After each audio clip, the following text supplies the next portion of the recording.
मेरे राम राय तू संतां का संत तेरे, मेरे राम राय तू संतां का संत तेरे। मेरे गज के फतेह बुलाइए जी। वाहिगुरु जी का खालसा वाहिगुरु जी की फतेह। अज बड़ा सुभागा समा है जी कि साडे विच जिथे सरदार जोगिंदर सिंह जी होरी उद्यम करते हैं तो ये मंथली आपां इकट्ठे हुंदे आ। उत्थे सरदार गुरदयाल सिंह जी तो सत्कारयोग भैन जी फ्रांस तो पैरिस तो साडे विच पहुंचे ने। तो साडी अज दी वर्कशॉप जिहड़ी है ना जी, ये हाँ जी गुरमीत कौर भैन जी, साडी अज दी जिहड़ी वर्कशॉप है इंटरनैशनल आपां इहनूं वर्कशॉप कह सकते हैं। तो सानूं इस इंटरनैशनल वर्कशॉप अज बहन का जिहड़ा हैगा माण सुभागा समा प्राप्त होया। सरदार गुरदयाल सिंह जी होरी 15 दिन का कैंप लाते हैं जी। उन्होंने अपने आप दसना जी लाइफ बारे। 15 दिन का कैंप लाते हैं जी। 15 दिन असी 5 दिन का लाने या 3 दिन का लाने। ये 15 दिन का कैंप लाते हैं। अगस्त महीने उत्थे छुट्टियां होंदियां ने यूरोप कंट्रीज़ दे विच। ते इन्हां दे कैंप दे विच यूरोपीयन जिहड़े कंट्रीज़ है, एक नहीं 10-12 कंट्रीज़ तो स्टूडेंट्स आते हैं और कुछ 150-200 स्टूडेंट्स इन्हां दे घर रहिंदे ने रात। तुसीं देखो। और उस तो इलावा 3-4 देशों तो जोड़े बच्चों पढ़ाने वाले ने वो आते हैं, कीर्तन सिखाने वाले, संथ्या देने वाले, गुरबाणी पढ़ाने वाले, इतिहास पढ़ाने वाले, छोटे बच्चों पढ़ाने वाले। इस तो इलावा मतलब ये उत्थे होर बहुत ज़्यादा सोशल रिलीजियस प्रोग्राम जोड़े ने इन्हां दे अगवाई होंदे ने। सो ये बड़ी वड्डी ग्रेट परसनैलिटी है यूरोपीयन कंट्रीज़ की फ्रांस तो जोड़े साडे अज विच ने। पिछले साल इन्हां दे कैंप च जाण दा सुभागा समा मैनूं ते राजपाल सिंह नूं भी प्राप्त होया सीगा। ते साडे धन भाग ने कि अज उन्हां दे असीं दर्शन कर रहे हैं जी इस पंजाब वसदा गुरां दे नाम ते गुरां दी धरती दे उत्ते। समा बड़ा ही सीमित है तो मैं नहीं चाहांगा कि मैं बहुतियां गल्लां करां क्योंकि असीं सरदार गुरदयाल सिंह जी होरां नूं सुनना चाहांगे। तो तेजी दे नाल थोड़ी व्याख्या दे नाल थोड़ियां गल्लां करांगा। हो सकदा किसी पॉइंट के उत्ते क्लैरिटी थोड़ी बहुती रह जाए, फिर अगली बारी जो असीं मिलांगे तो उन्होंने आपां क्लीयर कर सकते हैं। ये अल्फाबैटिकली लीडरशिप जिहड़ी स्किल्स ने जां कुछ जिहड़े क्वालिटीज़ ने जां गुण ने वो मैं तुहाडे नाल संखेप विच साझे करन लग्या। जिद्दां ए तो आपां शुरू हुंदे आ। इहदा है मतलब affirm that you can do it. दृढ़ता नाल कहो कि तुसीं ये कर सकते हो। कई बार की होंदा कि कोई भी काम होंदा ना जी, कई बार मन च होंदा ये होना नहीं जी, ये मैं कर नहीं सकना जी, ये किद्दां होएगा जी, ये पॉसीबल किद्दां जी। भी आपां जिहड़ा इम्पॉसीबल है ना उन्होंने पॉसीबल करन दी समर्था जिहड़ी है वो साडे सारियां च होनी चाहिदी है। जिहड़ी असीं सानूं गुरु साहब ने सिखाया निश्चय कर अपनी जीत करो। मैं कहना हुन्ना भी भज्जन वाले कदे जितदे नहीं ते जितन वाले कदे भजदे नहीं। ते साडा हुण टीचा की है, हर घर तक, हर बच्चे तक, हर प्रतिनिध तक असी सहज पाठ जिहड़ा वो पहुँचाउणा है। तो ये साडा टारगेट है। तो असी ये राह बड़ा बिखड़ा है तो पैंडा बड़ा लमेरा, पर असी निश्चय कर अपनी जीत करो विश्वास लैके चले हाँ। तो ये आपां एक दिन जिहड़ा है कामयाब होना। जे इतिहास पढ़ते हैं तो देखो सिखां दे सिरां दे मुੱਲ पए। ਜਦੋਂ ਸਿੱਖਾਂ ਦੇ ਸਿਰ ਵੱਢਦੇ ਹੋਣਗੇ ਤੇ ਉਹਦਾ ਲਿਆ ਕੇ ਉਹਦੇ 80 ਰੁਪਏ ਨਾਮ ਲੈਂਦੇ ਹੋਣਗੇ ਤੇ ਉਸ ਵੇਲੇ ਇਹ ਸੋਚਣਾ ਜਾਂ ਇਹ ਮਹਿਸੂਸ ਕਰਨਾ ਜਾਂ ਇਹ ਕਹਿਣਾ ਵੀ ਮੇਰਾ ਟਾਰਗੇਟ ਆ ਕਿ ਆਪਾਂ ਇੱਕ ਦਿਨ ਜਿਹੜਾ ਹੈ ਜੀਤ ਕਰੋ ਵਾਲਾ ਜਿਹੜਾ ਨਿਸ਼ਚੈ ਹੈ ਪੂਰਾ ਕਰਾਂਗੇ, ਉਹਨਾਂ ਹਾਲਾਤਾਂ ਦੇ ਵਿੱਚ ਅਹਿਸਾਸ ਕਰਕੇ ਦੇਖੋ ਕਿੰਨਾ ਔਖਾ ਲੱਗਦਾ ਹੈ। ਪਰ ਦੂਜੇ ਪਾਸੇ ਫਿਰ ਆਪਾਂ ਵੇਖਦੇ ਹਾਂ ਮਿਸਲਾਂ ਬਣੀਆਂ। ਹਾਂਜੀ, ਉਸ ਤੋਂ ਬਾਅਦ ਮਹਾਰਾਜਾ ਰਣਜੀਤ ਸਿੰਘ ਦਾ ਰਾਜ ਆਇਆ। 50 ਸਾਲ ਖਾਲਸਾ ਰਾਜ ਜਿਹੜਾ वो खालसे का राज रहा। ये साडे इतिहास का एक सुनहरी हिस्सा वा। जे असी भी निश्चय कर अपनी जीत करो विश्वास लैके चलांगे, आशावादी होकर विचरांगे तो प्रतिबद्ध दृढ़ता के नाल असी कमिटमेंट के नाल समर्था के मुताबिक जिन्नी वाहिगुरू बख्शदा असी डटे रहांगे तो साडा जिहड़ा है ये कारज सिरे चढ़ेगा, पूरा होएगा। अगे है बी है बी ह्यूम्बल एंड पोलाइट। आपस को जो जाने नीचा सो गनिया सब ते उच्चा। बड़ा क्लीयर असी गुरु साहब जी के सिद्धांत पढ़ते हैं भी तान होंदे होए निताना। तान साढ़े कोल बहुत है ना। असी हर घर विच वाहिगुरू की बख्शिश नाल ਉੱਪਲ ਵੀਰ ਜੀ ਦੀ ਸਰਪ੍ਰਸਤੀ ਨਾਲ, ਜੋਗਿੰਦਰ ਸਿੰਘ ਵੀਰ ਜੀ ਦੀ ਅਗਵਾਈ ਦੇ ਨਾਲ, ਰਾਜਪਾਲ ਸਿੰਘ, ਗੁਰਦਿਆਲ ਸਿੰਘ ਜੀ, ਹੋਰ ਸਹਿਯੋਗੀ ਸੰਸਥਾਵਾਂ, ਹੋਰ ਜਿੰਨੇ ਪੰਥ ਦਰਦੀ ਨੇ, ਜਿੰਨੇ ਸਹਿਯੋਗੀ, ਸਾਰਿਆਂ ਦੇ ਸਹਿਯੋਗ ਦੇ ਨਾਲ ਜਿਹੜਾ ਹੈ ਅਸੀਂ ਹਰ ਘਰ ਤੱਕ ਸੁਵਿਧਾਰਥ ਪਹੁੰਚਾ ਸਕਦੇ ਹਾਂ, ਅਰਬਾਂ ਰੁਪਈਆਂ ਦੇ ਸੁਵਿਧਾਰਥ ਪਹੁੰਚਾ ਸਕਦੇ ਹਾਂ। ਬੜੀ ਸਮਰੱਥਾ ਸਾਡੇ ਕੋਲ, ਪਰ ਤਾਣ ਹੁੰਦੇ ਹੋਏ ਨਿਤਾਣਾ, ਮਾਣ ਹੁੰਦੇ ਹੋਏ ਨਿਮਾਣਾ, ਇਹ ਵਾਲੀ ਅਵਸਥਾ ਲੈ ਕੇ ਆਪਾਂ ਚੱਲਣਾ ਕਿ ਮੇਰਾ ਮਾਣ ਤਾਂ ਬਹੁਤ ਆ, ਪਰ ਮੈਂ ਆਕੜ ਨਾ ਜਾਵਾਂ ਵੀ ਮੈਂ ਵੱਡੀ ਸੇਵਾ ਕਰਦਾ। ਦੇਖਿਆ ਮੇਰਾ ਮਾਣ ਹੁੰਦਾ, ਨਿਮਾਣੇ ਤੇ ਤਾਣ ਬਹੁਤ ਹੈ। ਮੇਰੇ ਕੋਲ ਟੀਮ ਹੈਗੀ ਆ, ਮੇਰੇ ਕੋਲ ਸਮਰੱਥਾ ਹੈਗੀ ਆ, ਮੈਂ ਬਹੁਤ ਕੁਝ ਕਰ ਸਕਦਾ ਆਪਣੀ ਟੀਮ ਦੇ ਨਾਲ। ਤਾਣ ਹੁੰਦੇ ਹੋਏ ਨਿਤਾਣਾ, ਪਰ ਰਹਿਣਾ ਆਪਾਂ ਨਿਤਾਣੇ ਬਣ ਕੇ ਆ। ਫਿਰ ਜਿਹੜਾ ਹੈ ਸਾਡੀ ਸੇਵਾ ਕਾਬਲੇ ਕਬੂਲ ਹੋਏਗੀ ਤੇ ਸਾਡੀ ਟੀਮ ਦੇ ਨਾਲ ਹੋਰ ਵੀ ਲੋਕ ਸਾਡੇ ਇਹਨਾਂ ਗੁਣਾਂ ਨੂੰ ਦੇਖ ਕੇ ਜੁੜਨਗੇ ਤੇ ਸਾਡਾ ਕਾਰਜ ਜਿਹੜਾ ਇਹ ਸੁਖੈਨ ਹੋ ਕੇ ਇਹ ਸਿਰੇ ਚੜ੍ਹੇਗਾ। ਵਾਹਿਗੁਰੂ ਜੀ।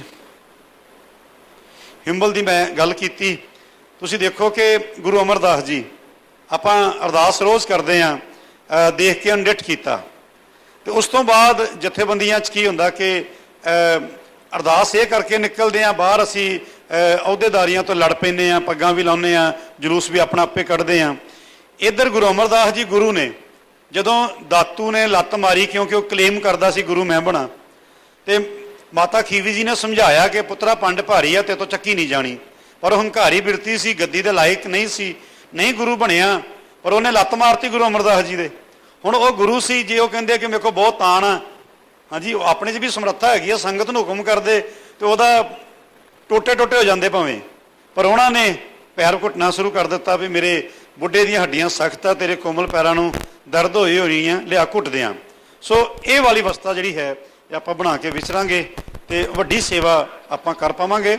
ਸੀ ਹੈ commitment, commit yourself to a dream, ਕਿਸੇ ਇੱਕ ਸੁਪਨਾ ਆਪਣਾ ਜ਼ਿੰਦਗੀ 'ਚ ਬਣਾਉਣਾ, ਜੋ ਜੋਗਿੰਦਰ ਸਿੰਘ ਵੀਰ ਜੀ ਵਾਰ-ਵਾਰ ਕਹਿੰਦੇ ਨੇ। ਔਰ ਕਮਿਟਮੈਂਟ ਜਿਹੜੀ ਆਪਣੀ ਬਣਾਉਣੀ, ਤੇ ਕਮਿਟਮੈਂਟ ਸਾਡੀ ਗੁਰੂ ਪ੍ਰਤੀ ਹੈ। ਗੱਲਾਂ ਵੀਰ ਜੀ ਨੇ ਪਹਿਲਾਂ ਵੀ ਕੀਤੀਆਂ ਨੇ। ਇਹ ਸਾਰਾ ਕੁਝ ਕੀ ਹੈ? ਕਮਿਟਮੈਂਟ, ਪ੍ਰਤੀਬੱਧਤਾ, ਸਮਰਪਣ, ਭਰੋਸਾ, ਸਾਰਾ ਕੁਝ। ਗੁਰੂ ਕੇ ਬਾਗ ਦਾ ਮੋਰਚਾ, ਅੰਮ੍ਰਿਤਸਰ ਦੀ ਧਰਤੀ 'ਤੇ ਅਸੀਂ ਬੈਠੇ ਹਾਂ।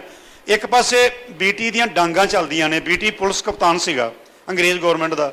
ਉਹ ਕਹਿੰਦਾ ਵੀ ਇੱਕ ਦਿਨ 100 ਬੰਦਾ ਗ੍ਰਿਫਤਾਰੀ ਦੇਣ ਆਉਂਦਾ ਤੇ ਉਹ ਗਿੱਟੇ ਗੋਡੇ ਭੰਨ ਕੇ ਬੱਸਾਂ ਵਿੱਚੋਂ ਕੱਢ ਕੇ ਤੇ ਖੇਤਾਂ ਦੇ ਵਿੱਚ ਘਰੀਸ ਕੇ ਸੁੱਟ ਜਾਂਦਾ। ਦੂਜੇ ਦਿਨ 200 ਆਉਂਦੇ ਨੇ, ਤੀਜੇ ਦਿਨ 400 ਆਉਂਦੇ ਨੇ, ਪੰਜਵੇਂ ਦਿਨ 800 ਆਉਂਦੇ ਨੇ, ਤੇ ਨਾਲ ਟੈਂਟ ਲੱਗਾ, ਤੰਬੂ ਲੱਗੇ ਆ, ਡਾਕਟਰ ਦਵਾਈਆਂ ਦੇ ਰਹੇ ਨੇ, ਬੀਬੀਆਂ ਆਣ ਕੇ ਮਲਮ ਪੱਟੀਆਂ ਕਰ ਰਹੀਆਂ ਨੇ, ਦੁੱਧ ਪਿਆ ਰਹੀਆਂ ਨੇ, ਉਹਨਾਂ ਨੂੰ ਉਹ ਵਿੱਚੋਂ ਹਲਦੀ ਘੋਲ ਕੇ ਪਿਆ ਰਹੀਆਂ ਨੇ, ਸਾਰੀਆਂ ਸੇਵਾਵਾਂ 'ਚ ਲੱਗੀਆਂ ਨੇ। ਅਗਲੇ ਦਿਨ 1000 ਬੰਦਾ ਆਉਂਦਾ। ਕਹਿੰਦੇ ਬੀਟੀ, ਜਿਹੜਾ ਬੀਟੀ ਸੀਗਾ ਪੁਲਿਸ ਕਮਿਸ਼ਨਰ, ਉਹਦੀ ਡਾਂਗ ਟੁੱਟ ਗਈ, ਪਰ ਸਿੱਖਾਂ ਦੀ ਗਿਣਤੀ ਬੇਹੋਸ਼ ਹੋ ਕੇ ਵੀ ਵੱਧਦੀ ਗਈ ਤੇ ਅਖੀਰ ਕੀ ਹੋਇਆ? ਗੁਰੂ ਕੇ ਬਾਗ ਦਾ ਮੋਰਚਾ ਜਿੱਤਿਆ। ਕਿਉਂ ਜਿੱਤਿਆ ਜੀ? ਕਮਿਟਮੈਂਟ ਸੀ। ਕਮਿਟਮੈਂਟ ਕਰਕੇ ਜਿੱਤ ਗਿਆ ਨਾ। ਤੇ ਜੇ ਕਮਿਟਮੈਂਟ ਨਾ ਹੁੰਦੀ ਤੇ ਇੱਕ ਡਾਂਗ ਨਹੀਂ ਖਾਧੀ ਜਾਂਦੀ, ਉੱਥੇ ਡਿੱਗ ਪੈਂਦੇ। ਠੀਕ ਹੈ ਨਾ ਜੀ। ਜੇ ਗੁਰਦਿਆਲ ਸਿੰਘ ਵੀਰ ਜੀ ਨੂੰ ਇੱਕ ਵੋਮਟਿੰਗ ਆਉਂਦੀ ਹੈ ਤੇ ਬੰਦਿਆਂ ਨੂੰ ਚਿੰਤਾ ਹੋ ਜਾਂਦੀ ਹੈ ਵੀ ਅੱਜ ਮੈਨੂੰ ਰੈਸਟ ਦੀ ਲੋੜ ਹੈ ਭਾਈ, ਹੈਲਥ ਬਹੁਤ ਪਹਿਲੇ ਆ, ਪਰ ਉਹ ਫਿਰ ਇੱਥੇ ਪਹੁੰਚ ਜਾਂਦੇ ਨੇ। ਇਹ ਕੀ ਹੈ? ਕਮਿਟਮੈਂਟ। ਤਾਂ ਹੀ ਹੈ ਨਾ। ਨਹੀਂ ਤਾਂ ਹਾਲਾਂਕਿ ਜਿਹੜੇ ਬਾਹਰਲੇ, ਮੈਨੂੰ ਮਾਫ ਕਰਨਾ, ਜਿਹੜੇ ਬਾਹਰਲੇ ਦੇਸ਼ ਲੋਕ ਰਹਿੰਦੇ ਨੇ, ਉਹ ਸਿਹਤ ਦਾ ਬਹੁਤ ਜ਼ਿਆਦਾ ਧਿਆਨ ਕਰਦੇ ਨੇ, ਤੇ ਇਹ ਮਾੜਾ ਜੀ ਵੀ ਤਕਲੀਫ ਹੋ ਜਾਏ ਤੇ ਉਹ ਇਮੀਡੀਏਟ ਡਾਕਟਰ ਕੋਲ ਜਾਂਦੇ ਨੇ, ਪੂਰੇ ਸਾਰੇ ਟੈਸਟ ਕਰਾਉਂਦੇ ਨੇ। ਤੇ ਇਹਨਾਂ ਨੇ ਸਾਰਾ ਕੁਝ ਛੱਡ ਕੇ ਸਾਡੇ ਕੋਲ ਅੱਜ ਬੈਠੇ ਨੇ। ਸੋ ਇਹ ਜੋ ਕੁਝ ਹੁਣ ਜੇ ਭਾਈ ਬਚਿੱਤਰ ਸਿੰਘ ਦੀ ਗੱਲ ਆਪਾਂ ਕੀਤੀ ਹੈ, ਤੇ ਜੇ ਉਹ ਆਪਾਂ ਕਹਿੰਦੇ ਵੀਰ ਜੀ ਨੇ ਕਿਹਾ ਵੀ ਛੋਟੇ ਕਰਦੇ ਸੀ, ਹਾਂਜੀ, ਤੇ ਹਾਥੀ ਕਿੱਡਾ ਵੱਡਾ, ਤੇ ਉਹਨਾਂ ਨੇ ਕਿਹਾ ਜੀ ਮੈਨੂੰ ਤਾਂ ਹਾਥੀ ਕੀੜੀ ਨਜ਼ਰ ਆਉਂਦਾ ਜਦੋਂ ਦਾ ਥਾਪੜਾ ਪਿੱਠ ਤੇ ਆ ਗਿਆ। ਮਤਲਬ ਇਹ ਕੀ ਹੈ? ਇੱਕ ਕਮਿਟਮੈਂਟ ਹੈ। ਕਮਿਟਮੈਂਟ ਹੋਏਗੀ ਤੇ ਫਿਰ ਇਹ ਮੁਕਾਬਲੇ ਵੀ ਹੋ ਜਾਣਗੇ। ਕਮਿਟਮੈਂਟ ਹੋਏਗੀ ਤੇ ਫਿਰ ਸਹਿਜ ਪਾਠ ਦੀ ਮੂਵਮੈਂਟ ਵੀ ਸਫਲ ਹੋ ਜਾਏਗੀ।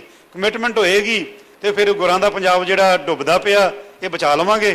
ਤੇ ਜੇ ਨਹੀਂ ਹੋਏਗੀ ਤੇ ਡੁੱਬਦਾ ਹੀ ਪਿਆ। ਫਿਰ ਅੱਜ ਕਹਿੰਦੇ ਆ ਪੰਜਾਬ ਵਸਦਾ ਗੁਰਾਂ ਦੇ ਨਾਮ ਤੇ, ਫਿਰ ਕਿਹਾ ਕਰਾਂਗੇ ਕਦੇ ਵਸਦਾ ਸੀ। ਠੀਕ ਹੈ ਨਾ। ਗੁਰਾਂ ਦੇ ਨਾਮ ਤੇ ਵਸਦਾ ਸੀ ਨਾ। ਜਦੋਂ ਗੁਰਾਂ ਦੇ ਨਾਮ ਦੀ ਗੱਲ ਖਤਮ ਹੋ ਗਈ, ਫਿਰ ਇੱਥੇ ਛੇਵਾਂ ਦਰਿਆ ਵਗਣ ਲੱਗ ਪਿਆ। ਲੋਕਾਂ ਦੀਆਂ ਕਮਿਟਮੈਂਟਸ ਜਿਹੜੀਆਂ ਉਹ ਬਦਲ ਗਈਆਂ। ਕਈ ਕੁਝ ਲੰਬੀ ਇੱਕ ਵੱਖਰਾ ਇਹ ਟੌਪਿਕ ਹੈ, ਇੱਥੇ ਆਪਾਂ ਗੱਲ ਨਹੀਂ ਕਰਦੇ। ਡੀ ਹੈ ਡੈਲੀਬਰੇਸ਼ਨ, ਡੈਲੀਬਰੇਟ ਦਾ ਇਸ਼ੂਜ਼, ਕੇਅਰਫੁਲ ਡਿਸਕਸ਼ਨਸ। ਹੁੰਦਾ ਕੀ ਆ ਕਿ ਕੋਈ ਟੀਮਸ ਕੰਮ ਕਰਦੇ ਆ ਨਾ, ਤੇ ਕਈ ਇਸ਼ੂ ਆ ਜਾਂਦੇ ਨੇ, ਕਈਆਂ 'ਚ ਮਤਭੇਦ ਹੋ ਜਾਂਦੇ ਨੇ, ਕਈਆਂ 'ਚ ਵੈਸੇ ਵੀ 10 ਵਿਅਕਤੀ ਹੋਣ, ਮੈਂ ਕਹਿੰਦਾ ਹੁੰਦਾ ਵੀ 11 ਸੁਭਾਅ ਹੁੰਦੇ ਨੇ। 11 ਤਰ੍ਹਾਂ ਦੀ ਸੋਚ ਹੁੰਦੀ ਹੈ। ਕਦੇ ਵੀ ਹਿਊਮਨ ਬੀਇੰਗ ਆ, ਰੱਬ ਕੋਈ ਨਹੀਂਗਾ, ਹੈ ਨਾ। ਪਰ ਜਦੋਂ ਵੀ ਕੋਈ ਗੱਲ ਇਦਾਂ ਦੀ ਲੱਗਦੀ ਹੈ, ਜੋ ਜੋਗਿੰਦਰ ਸਿੰਘ ਵੀਰ ਜੀ ਵੀ ਸਵੇਰੇ ਕਹਿ ਕੇ ਗਏ ਨੇ ਵੀ ਹੋਏ ਕਿੱਤਰ ਮਿਲੋ ਮੇਰੇ ਭਾਈ, ਸਾਨੂੰ ਪੰਥ ਦੇ ਵੱਡੇ ਹਿੱਤ ਲਈ ਸਾਨੂੰ ਇਕੱਠੇ ਹੋ ਕੇ ਜਿਹੜਾ ਉਹ ਦੁਬਦਾ ਦੂਰ ਕਰ ਲੈਣੀ ਚਾਹੀਦੀ ਹੈ ਇੱਕ ਦੂਜੇ ਦੇ ਨਾਲ, ਤੇ ਉਹ ਮਨ ਵਿੱਚ ਪੇਟ 'ਚ ਕੋਈ ਗੱਲ ਰੱਖ ਕੇ ਅੱਗੇ ਨਹੀਂ ਤੁਰਨਾ ਚਾਹੀਦਾ। ਉਹਦੇ ਨਾਲ ਕੀ ਹੁੰਦਾ ਕਿ ਫਿਰ ਉਹਦੇ ਨਾਲ ਕੰਮ ਦੀ ਸਮਰੱਥਾ ਵੀ ਘਟਦੀ ਹੈ ਤੇ ਦੂਜਿਆਂ ਪ੍ਰਤੀ ਦੂਰੀਆਂ ਵੀ ਵੱਧਦੀਆਂ ਨੇ, ਤੇ ਨੁਕਸਾਨ ਅਲਟੀਮੇਟ ਜਿਹੜਾ ਹੈ ਉਹ ਪੰਥ ਦਾ ਹੁੰਦਾ ਹੈ। Educate yourself, knowledge is power. So study ਜਿਹੜੀ ਹੈ ਉਹ ਕਰਦੇ ਰਹਿਣਾ ਚਾਹੀਦਾ। ਮੈਂ ਸਕੂਲ ਵੀ ਜਦੋਂ ਜਾਂਦਾ ਲੈਕਚਰ ਕਰਨ ਤੇ ਬੱਚੇ ਸਾਡੇ ਸਾਹਮਣੇ ਬਿਠਾ ਦਿੰਦੇ ਨੇ ਬਿਨਾਂ ਕਾਪੀ ਪੈਨ ਤੋਂ। ਸਾਨੂੰ ਕਿਹਾ ਨਹੀਂ ਜੀ ਟੀਚਰ ਨੇ, ਤੇ ਮੈਂ ਕਹਿੰਦਾ ਹੁੰਦਾ ਕਿ ਮੈਂ ਤਾਂ ਸਕੂਲ ਸਟੂਡੈਂਟ ਨਹੀਂ ਹੈਗਾ, ਮੇਰੇ ਕੋਲ ਤਾਂ 24 ਘੰਟੇ ਕਾਪੀ ਤੇ ਇੱਕ ਪੈਨ ਹੁੰਦਾ, ਸੁੱਤੇ ਪਿਆ ਵੀ ਹੁੰਦਾ।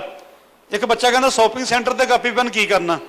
ਮੈਂ ਕਹਿੰਦਾ ਸੈਂਟਰਾਂ ਵਾਲੀ ਦੁਕਾਨ ਦੇ ਉੱਤੇ ਥਾਟ ਲਿਖਿਆ ਹੋਇਆ ਤਾਂ ਕਾਹਦੇ ਨਾਲ ਲਿਖੇਗਾ? ਤੈਨੂੰ ਪਸੰਦ ਆ ਗਿਆ। ਗੁਰਦੁਆਰੇ ਮੱਥਾ ਟੇਕਦਿਆਂ ਕੋਈ ਭਾਈ ਸਾਹਿਬ ਜੀ ਗੱਲ ਕਹਿ ਰਹੇ ਆ, ਤੈਨੂੰ ਚੰਗੀ ਲੱਗੀ, ਕੀ ਕਰੇਗਾ? ਕਿਸੇ ਨੇ ਬੱਸ 'ਚ ਸਫ਼ਰ ਕਰਦਿਆਂ ਕਿਸੇ ਨੇ ਬੜੀ ਕਮਾਲ ਦੀ ਗੱਲ ਕਹੀ, ਤੈਨੂੰ ਬੜੀ ਪਸੰਦ ਆਈ, ਤੇਰੇ ਕੋਲ ਕਾਪੀ ਪੈਨ ਨਹੀਂ ਹੈ, ਕੀ ਕਰੇਗਾ?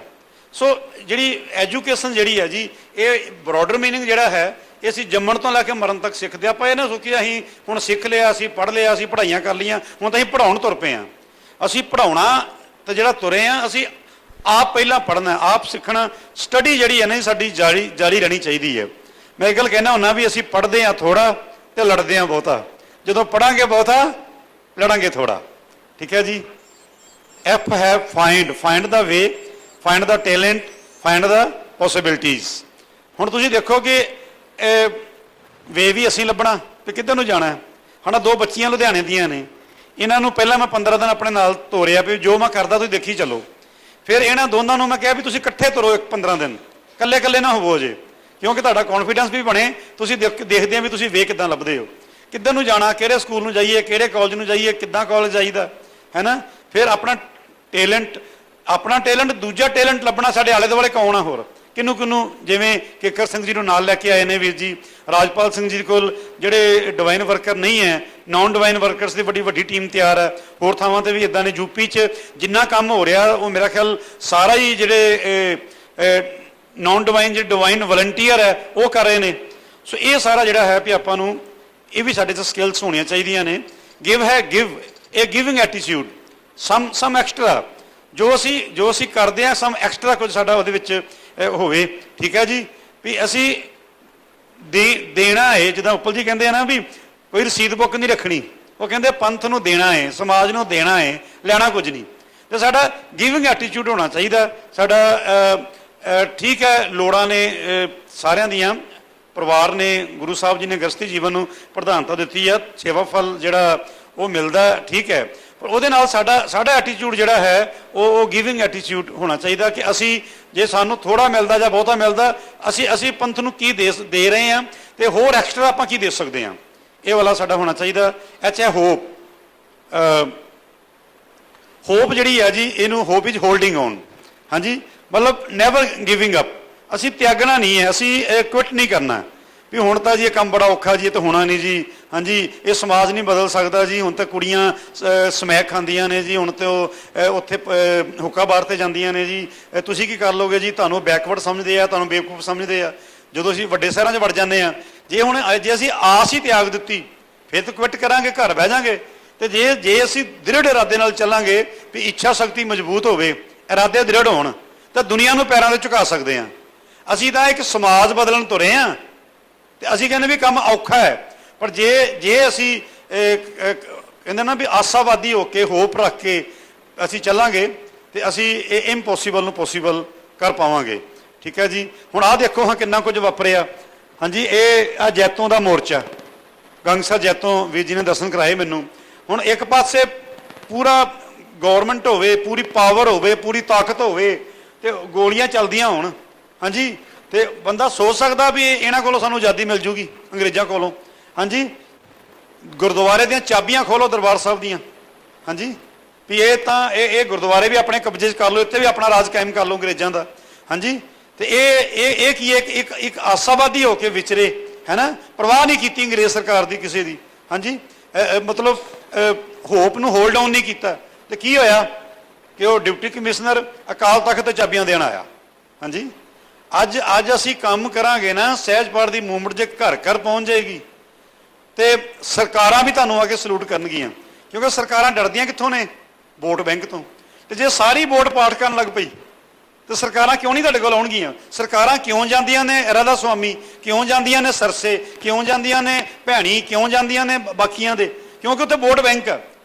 ਸਾਡੇ ਕੋਲ ਵੋਟ ਬੈਂਕ ਨਹੀਂ ਹੈ। ਜਦੋਂ ਜਦੋਂ ਜਦੋਂ ਤਾਂ ਹਰ ਘਰ ਵਿੱਚ ਸਹਿਜ ਪਾਠ ਦੇ ਸਟicker, ਸਹਿਜ ਪਾਠ ਦੀਆਂ ਗੱਲਾਂ ਸ਼ੁਰੂ ਹੋ ਗਈਆਂ ਨਾ, ਤੇ ਗੌਰਮੈਂਟ, ਉਹਨਾਂ ਨੇ, ਏਜੰਸੀਆਂ ਨੇ ਲੱਭਣਾ ਵੀ ਭਾਈ ਇਹਨਾਂ ਦੇ ਪਿੱਛੇ ਪਾਵਰ ਕਿਹੜੀ ਹੈ, ਟੀਮ ਕਿਹੜੀ ਹੈ, ਸੋਚ ਕਿਹੜੀ ਹੈ, ਵਿਅਕਤੀ ਕਿਹੜੇ ਨੇ, ਤਾਂ ਉਹ ਸਲੂਟ ਮਾਰਨ ਆਉਣਗੇ ਉਹਨਾਂ ਵਿਅਕਤੀਆਂ ਨੂੰ। ਕਾਹਦੇ ਲਈ? ਇਸ ਕਰਕੇ ਨਹੀਂ ਉਹਨਾਂ ਨੂੰ ਚੰਗੇ ਲੱਗਣਗੇ, ਇਸ ਕਰਕੇ ਕਿ ਉਹਨਾਂ ਨੂੰ ਪਤਾ ਵੀ ਇਹਨਾਂ ਦਾ ਵੋਟ ਬੈਂਕ ਹੈ ਸਾਰਾ ਹੁਣ, ਠੀਕ ਹੈ ਨਾ। ਸੋ ਇਸ ਕਰਕੇ ਸੇਵਾ ਜਿਹੜੀ ਆਪਾਂ ਹੋਲਡ ਔਨ ਨਹੀਂ ਕਰਨਾ। ਤੇ ਆਈ ਇਮੇਜਿਨ ਕੀ ਹੈ? ਸੋਚਣਾ।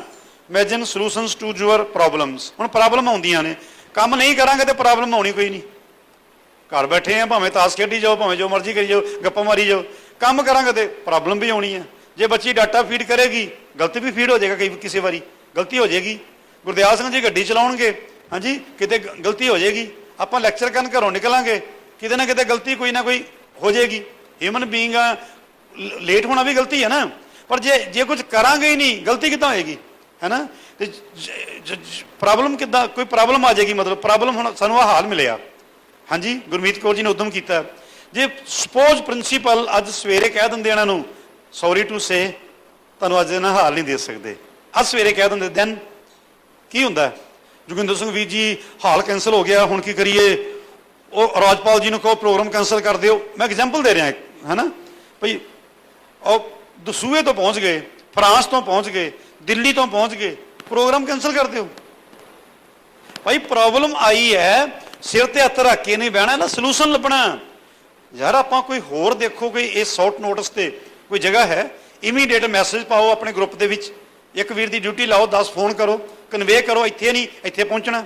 ਨਹੀਂ ਹੋ ਪਾਉਂਦਾ, ਭੂਰੀ ਵਾਲਾ ਡੇਰਾ ਤਾਂ ਜਿੰਦਾਬਾਦ ਹੈ, ਚਲੋ ਵੀ ਸਾਰੇ ਉੱਥੇ ਪਹੁੰਚੋ। ਮਤਲਬ ਹੱਲ ਲੱਭਣਾ ਆਪਾਂ, ਹੱਲ ਇਹ ਹੈ ਵੀ ਆਪਾਂ ਇਹ ਨਹੀਂ ਆ ਵੀ ਹੁਣ ਹੋਏ ਵੀ ਹੁਣ ਤਾਂ ਮਾਰੇ ਗਏ ਜੀ, ਹੁਣ ਕੁਛ ਨਹੀਂ। ਕਿਉਂ ਨਹੀਂ ਹੋਣਾ? ਬੜੀਆਂ ਪ੍ਰੋਬਲਮਸ ਜਿਹੜਾ ਕੰਮ ਕਰਾਂਗੇ, ਵੱਡੇ ਵੱਡੇ ਸਮਾਗਮ ਜਿਹੜੇ ਆ, ਕਈ ਵਾਰੀ ਮੌਕੇ ਤੇ ਆ ਕੇ ਪ੍ਰੋਬਲਮ ਆ ਜਾਂਦੀ ਹੈ, ਤੇ ਆਪਾਂ ਨੂੰ ਕਰਨਾ ਹੈ, ਫਲੋਪ ਨਹੀਂ ਹੋਣ ਦੇਣਾ। ਜੇ ਹੈ junk the junk food of mind. ਹੁਣ ਮੈਂ ਪਹਿਲਾਂ ਹੀ ਕਿਹਾ ਵੀ ਅਸੀਂ ਸਾਰੇ ਹਿਊਮਨ ਬੀਇੰਗ ਆ, ਹੈ ਨਾ। ਸਾਡੇ ਮਨਾਂ 'ਚ ਬੜਾ ਕੁਝ ਭਰ ਜਾਂਦਾ। ਕਈ ਵਾਰੀ ਗੱਲਬਾਤ ਇੱਕ ਦੂਜੇ ਨਾਲ ਘੱਟ ਕਰੋ ਤਾਂ ਵੀ ਭਰ ਜਾਂਦਾ, ਜਿਹਨੂੰ ਕਹਿੰਦੇ ਨੇ ਕਮਿਊਨੀਕੇਸ਼ਨ ਗੈਪ, ਹੈ ਨਾ। ਵੀ ਅਸੀਂ ਇੱਕ ਦੂਜੇ ਨਾਲ ਗੱਲਬਾਤ ਕਰਦੇ ਰਹੀਏ ਫੋਨ ਦੇ ਉੱਤੇ, ਹਾਂਜੀ, ਇੱਕ ਬੜਾ ਵਧੀਆ ਇਹ ਹੁੰਦਾ ਜੀ। ਇੱਕ ਸਾਰਿਆਂ ਨਾਲ ਅਸੀਂ ਫਰੈਂਡਲੀ ਰਹੀਏ, ਹੈ ਨਾ। ਤੇ ਇੱਕ ਆਪਾਂ ਜਦੋਂ ਵੀ ਜਿੱਦੋਂ ਨੂੰ ਵੀ ਲੰਘੀਏ, ਇੱਕ ਦੂਜੇ ਨੂੰ ਮਿਲ ਕੇ ਜਾਈਏ, ਬੁਲਾ ਕੇ ਜਾਈਏ। ਕਿਸੇ ਦੇ ਸ਼ਹਿਰ 'ਚੋਂ ਲੰਘ ਰਹੇ ਹੋਈਏ, ਨਾ ਵੀ ਮਿਲਣ ਜੋਗਾ ਟਾਈਮ ਹੋਵੇ, ਹਾਂ, ਹਾਂਜੀ ਵੀਰ ਜੀ ਸਮੈਲ ਆ ਰਹੀ ਸੀ ਬੜੀ ਵਧੀਆ, ਖੁਸ਼ਬੂ ਆ ਰਹੀ ਸੀ। ਮੈਨੂੰ ਯਾਦ ਆਇਆ, ਮੈਂ ਕਿਹਾ ਖੁਸ਼ਬੂ ਕਿਉਂ ਆ ਰਹੀ ਹੈ? ਅੱਛਾ, ਇਹ ਕੁਲਵਿੰਦਰ ਸਿੰਘ ਜੀ ਦਾ ਬਠਿੰਡਾ ਹੈ। ਕੁਲਵਿੰਦਰ ਸਿੰਘ ਵੀਰ ਜੀ, ਮੈਂ ਤੁਹਾਡੇ ਕੋਲ ਆ ਨਹੀਂ ਸਕਦਾ, ਪਰ ਮੇਰੀ ਫਤਿਹ ਪ੍ਰਵਾਨ ਕਰ ਲਓ। ਹੁਣ ਮੈਂ ਨਾ ਪਿੱਛੋਂ ਆਇਆ, ਮੈਂ ਦੜਬੇ ਤੋਂ, ਤੇ ਮੈਂ ਨਾ ਹੁਣ ਜਰਾ ਲੁਧਿਆਣੇ ਜਾਣਾ, ਲੇਟ ਹੋ ਗਿਆ, ਤੇ ਬਹੁਤ ਬਸ ਲੰਘ ਕੇ ਆਨੰਦ ਆ ਗਿਆ ਜੀ, ਤੁਹਾਡੀ ਖੁਸ਼ਬੂ ਆ ਗਈ। ਇੰਨੇ 'ਚ ਨਿਹਾਲ ਆਪਾਂ, ਉਹ ਵੀ ਨਿਹਾਲ ਨੇ, ਆਪਾਂ ਵੀ ਨਿਹਾਲ ਨੇ, ਹੈ ਨਾ। ਇਹਦੇ ਨਾਲ ਕੀ ਹੋਏਗਾ ਕਿ ਜੇ ਇਹਨਾਂ ਦੇ ਮਨ 'ਚ ਕੋਈ ਚੱਲ ਰਿਹਾ ਵੀ ਸਤਨਾਮ ਸਿੰਘ ਤੇ ਨਾਰਾਜ਼ ਲੱਗਦਾ ਮੇਰੇ ਨਾਲ, ਯਾਰ ਗੱਲ ਹੀ ਕੋਈ ਨਹੀਂ ਹੈਗੀ, ਲੈ ਅੱਜ ਮੈਨੂੰ ਫਤਿਹ ਬੁਲਾ ਕੇ ਗਏ ਨੇ, ਹੈ ਨਾ। ਮਤਲਬ ਨਾਰਾਜ਼ ਲੱਗਦਾ, ਇਹ ਗੈਪ ਹੈ। ਜਦੋਂ ਫਤਿਹ ਬੁਲਾਤੀ, ਕੰਮ ਖਤਮ ਹੋ ਗਿਆ। ਆਪਣੇ ਮਨਾਂ ਦੇ ਵਿੱਚ ਜਿਹੜਾ ਜੰਕ ਫੂਡ ਹੈ, ਇਹ ਆਪਾਂ ਨਾ ਰੱਖੀਏ ਜੇ ਸੇਵਾ ਕਰਨੀ ਕੌਮ ਦੀ, ਤਾਂ ਹੈ ਨਾ। ਹੈਗੇ ਹਿਊਮਨ ਬੀਇੰਗ ਆ, ਜੰਕ ਫੂਡ ਆਉਣਾ ਵੀ ਹੈ, ਇਹ ਗਰੰਟੀ ਵੀ ਨਹੀਂ ਆਉਣਾ, ਪਰ ਉਹਨੂੰ ਕੱਢੀ ਜਾਈਏ ਨਾਲ ਦੀ ਨਾਲ, ਹੈ ਨਾ। ਤੇ ਉਸੇ ਤਰ੍ਹਾਂ ਹੀ ਫਿਰ ਸਮਾਈਲ ਦੇ ਨਾਲ ਹੀ ਆਪਾਂ ਸਾਰੇ ਇੱਕ ਦੂਜੇ ਦੇ ਨਾਲ ਸੇਵਾ ਵਜੋਂ ਜਿਹੜਾ ਹੈ ਉਹ ਵਿਚਰੀਏ। ਪਰਕਾ ਬੁਰਾ ਨਾ ਰੱਖੋ ਚੀਤ, ਤੁਮਕੋ ਦੁੱਖ ਨਹੀਂ ਭਾਈ ਮੀਤ, ਹੈ ਨਾ। ਹੁਣ ਤੇਜ਼ੀ ਨਾਲ ਮੈਂ ਚੱਲ ਰਿਹਾ ਜੀ। ਕਿ ਨੌਕ ਆਊਟ ਡਿਪਰੈਸ਼ਨ, ਡਿਸਕਰੇਜਮੈਂਟ। ਨਾ ਤਾਂ ਅਸੀਂ ਡਿਸਕਰਜ ਹੋਣਾ, ਜਿੱਦਾਂ ਉਹ ਬੱਚੀ ਨੇ ਕਿਹਾ, ਸਤਬੀਰ ਕੌਰ ਨੇ, ਕਿਸੇ ਸਕੂਲ 'ਚ ਗਏ, ਪ੍ਰਿੰਸੀਪਲ ਨੇ ਗੱਲ ਹੀ ਨਹੀਂ ਸੁਣੀ। ਕਹਿੰਦੇ ਸਾਡਾ ਸਰਕਾਰੀ ਸਕੂਲ ਹੈ, ਤੁਸੀਂ ਡੀਓ ਕੋਲੋਂ ਪਰਮਿਸ਼ਨ ਲਏ ਬਿਨਾਂ ਸਾਡੇ ਸਕੂਲ 'ਚ ਵੜ ਕਿੱਦਾਂ ਗਏ, ਹੈ ਨਾ। ਹੁਣ ਇਹ ਡਿਪਰੈਸ਼ਨ ਚੱਲ ਜਾਣ, ਉਹ ਛੱਡੋ ਜੀ, ਕੋਈ ਹੋਰ ਸੇਵਾ ਲੱਭਦੇ ਆ। ਮੈਂ ਸਤਨਾਮ ਸਿੰਘ ਕੋਲੋਂ ਨਾ ਕਰ ਦੇਣੀ ਅੱਜ, ਵੀ ਸਾਨੂੰ ਤਾਂ ਭਾਈ ਝਿੜਕਾਂ ਪਈਆਂ, ਸਾਡੀ ਤਾਂ ਬੇਇੱਜ਼ਤੀ ਹੋ ਗਈ, ਅਸੀਂ ਸੇਵਾ ਬੇਇੱਜ਼ਤੀ ਕਰਾਉਣ ਲਈ ਥੋੜ੍ਹਾ ਕਰਨੀ ਆ। ਇਹ ਕਹਿੰਦੀ ਅਸੀਂ ਦੋਨਾਂ ਜਾਣੇ ਨੇ ਬਾਹਰ ਆ ਕੇ ਕਿਹਾ ਅੱਜ ਜਿੱਤ ਗਏ ਅਸੀਂ, ਹਾਂਜੀ। ਕਹਿੰਦੇ ਅਸੀਂ ਜਕਾਰਾ ਛੱਡਿਆ ਜ਼ੋਰ ਦੀ ਬਾਹਰ ਗੇਟ ਤੇ ਆ ਕੇ, ਹੈ ਨਾ। ਮਤਲਬ ਅਸੀਂ ਡਿਪਰੈਸ਼ਨ ਨੂੰ ਤਾਂ ਨੇੜੇ ਲੱਗਣ ਨਹੀਂ ਦੇਣਾ, ਨਾ ਡਿਸਕਰੇਜਮੈਂਟ ਨੂੰ, ਠੀਕ ਹੈ ਜੀ।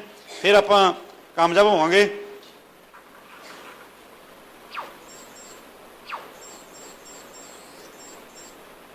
ਸਮੇਂ ਨੂੰ ਮੁੱਖ ਰੱਖਦਿਆਂ ਮੈਂ ਬਹੁਤ ਕੁਝ ਛੱਡ ਕੇ ਫਿਰ ਕਿਤੇ ਪੂਰਾ ਕਰੂੰਗਾ।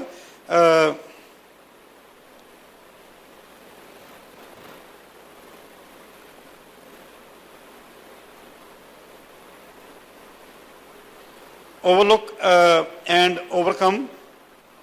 overlook your handicaps and try to overcome your weaknesses। मतलब ਕੀ ਹੈ ਵੀ ਤੁਹਾਡੇ 'ਚ ਹੈਂਡੀਕੈਪਡ ਹੁੰਦਾ ਵੀ ਕੋਈ ਬੰਦਾ ਕਹਿੰਦਾ ਵੀ ਮੈਂ ਨਹੀਂ ਇਹ ਕੰਮ ਕਰ ਸਕਦਾ, ਮੈਂ ਤਾਂ ਹੈਂਡੀਕੈਪਡ ਹਾਂ, ਵੀ ਜਿਹੜੇ ਕੰਮ ਆਪਾਂ ਨੂੰ ਲੱਗਦਾ ਆਪਾਂ ਨਹੀਂ ਕਰ ਸਕਦੇ ਜਾਂ ਸਾਨੂੰ ਲੱਗਦਾ ਕਿ ਇਹ ਸਾਡੀਆਂ ਕਮਜ਼ੋਰੀਆਂ ਨੇ, ਉਹਨਾਂ ਨੂੰ ਆਪਾਂ ਸ਼ਾਰਟ ਆਊਟ ਕਰੀਏ, ਲੱਭੀਏ ਆਪਣੇ ਅੰਦਰੋਂ ਤੇ ਉਹਨਾਂ ਨੂੰ ਦੂਰ ਕਰਨ ਦਾ ਯਤਨ ਕਰੀਏ। ਉਹਦੇ ਨਾਲ ਕੀ ਹੋਏਗਾ ਕਿ ਸਾਡਾ ਸੈਲਫ ਕੌਨਫੀਡੈਂਸ ਵਧੇਗਾ, ਸਾਡੀ ਤਾਕਤ ਵਧੇਗੀ, ਸਾਡੀ ਹਿੰਮਤ ਵਧੇਗੀ ਤੇ ਅਸੀਂ ਵਧੀਆ ਰਿਜ਼ਲਟਸ ਦੇ ਸਕਦੇ ਹਾਂ। ਠੀਕ ਹੈ ਜੀ। ਹੁਣ ਜਿਹੜੇ ਸੀਗੇ ਸੂਰਮੇ ਸਿੰਘ ਸੀ ਜਿਹੜੇ ਕਹਿੰਦੇ ਵੀ ਕੁਝ ਨਹੀਂ ਕਰ ਸਕਦੇ, ਗੁਰੂ ਸਾਹਿਬ ਜੀ ਨੇ ਉਹਨਾਂ ਨੂੰ ਵੀ ਸੰਗੀਤ ਦੇ ਨਾਲ ਜੋੜ ਦਿੱਤਾ, ਨਾਲੇ ਉਹਨਾਂ ਨੂੰ ਉਹ ਜੁੜ ਗਏ ਸੰਗੀਤ ਦੇ ਨਾਲ, ਗੁਰਬਾਣੀ ਦੇ ਨਾਲ, ਤੇ ਨਾਲੇ ਉਹਨਾਂ ਨੂੰ ਕਿਰਤ ਮਿਲ ਗਈ, ਨਾਲੇ ਉਹਨਾਂ ਨੂੰ ਸੇਵਾ ਮਿਲ ਗਈ, ਹੈ ਨਾ।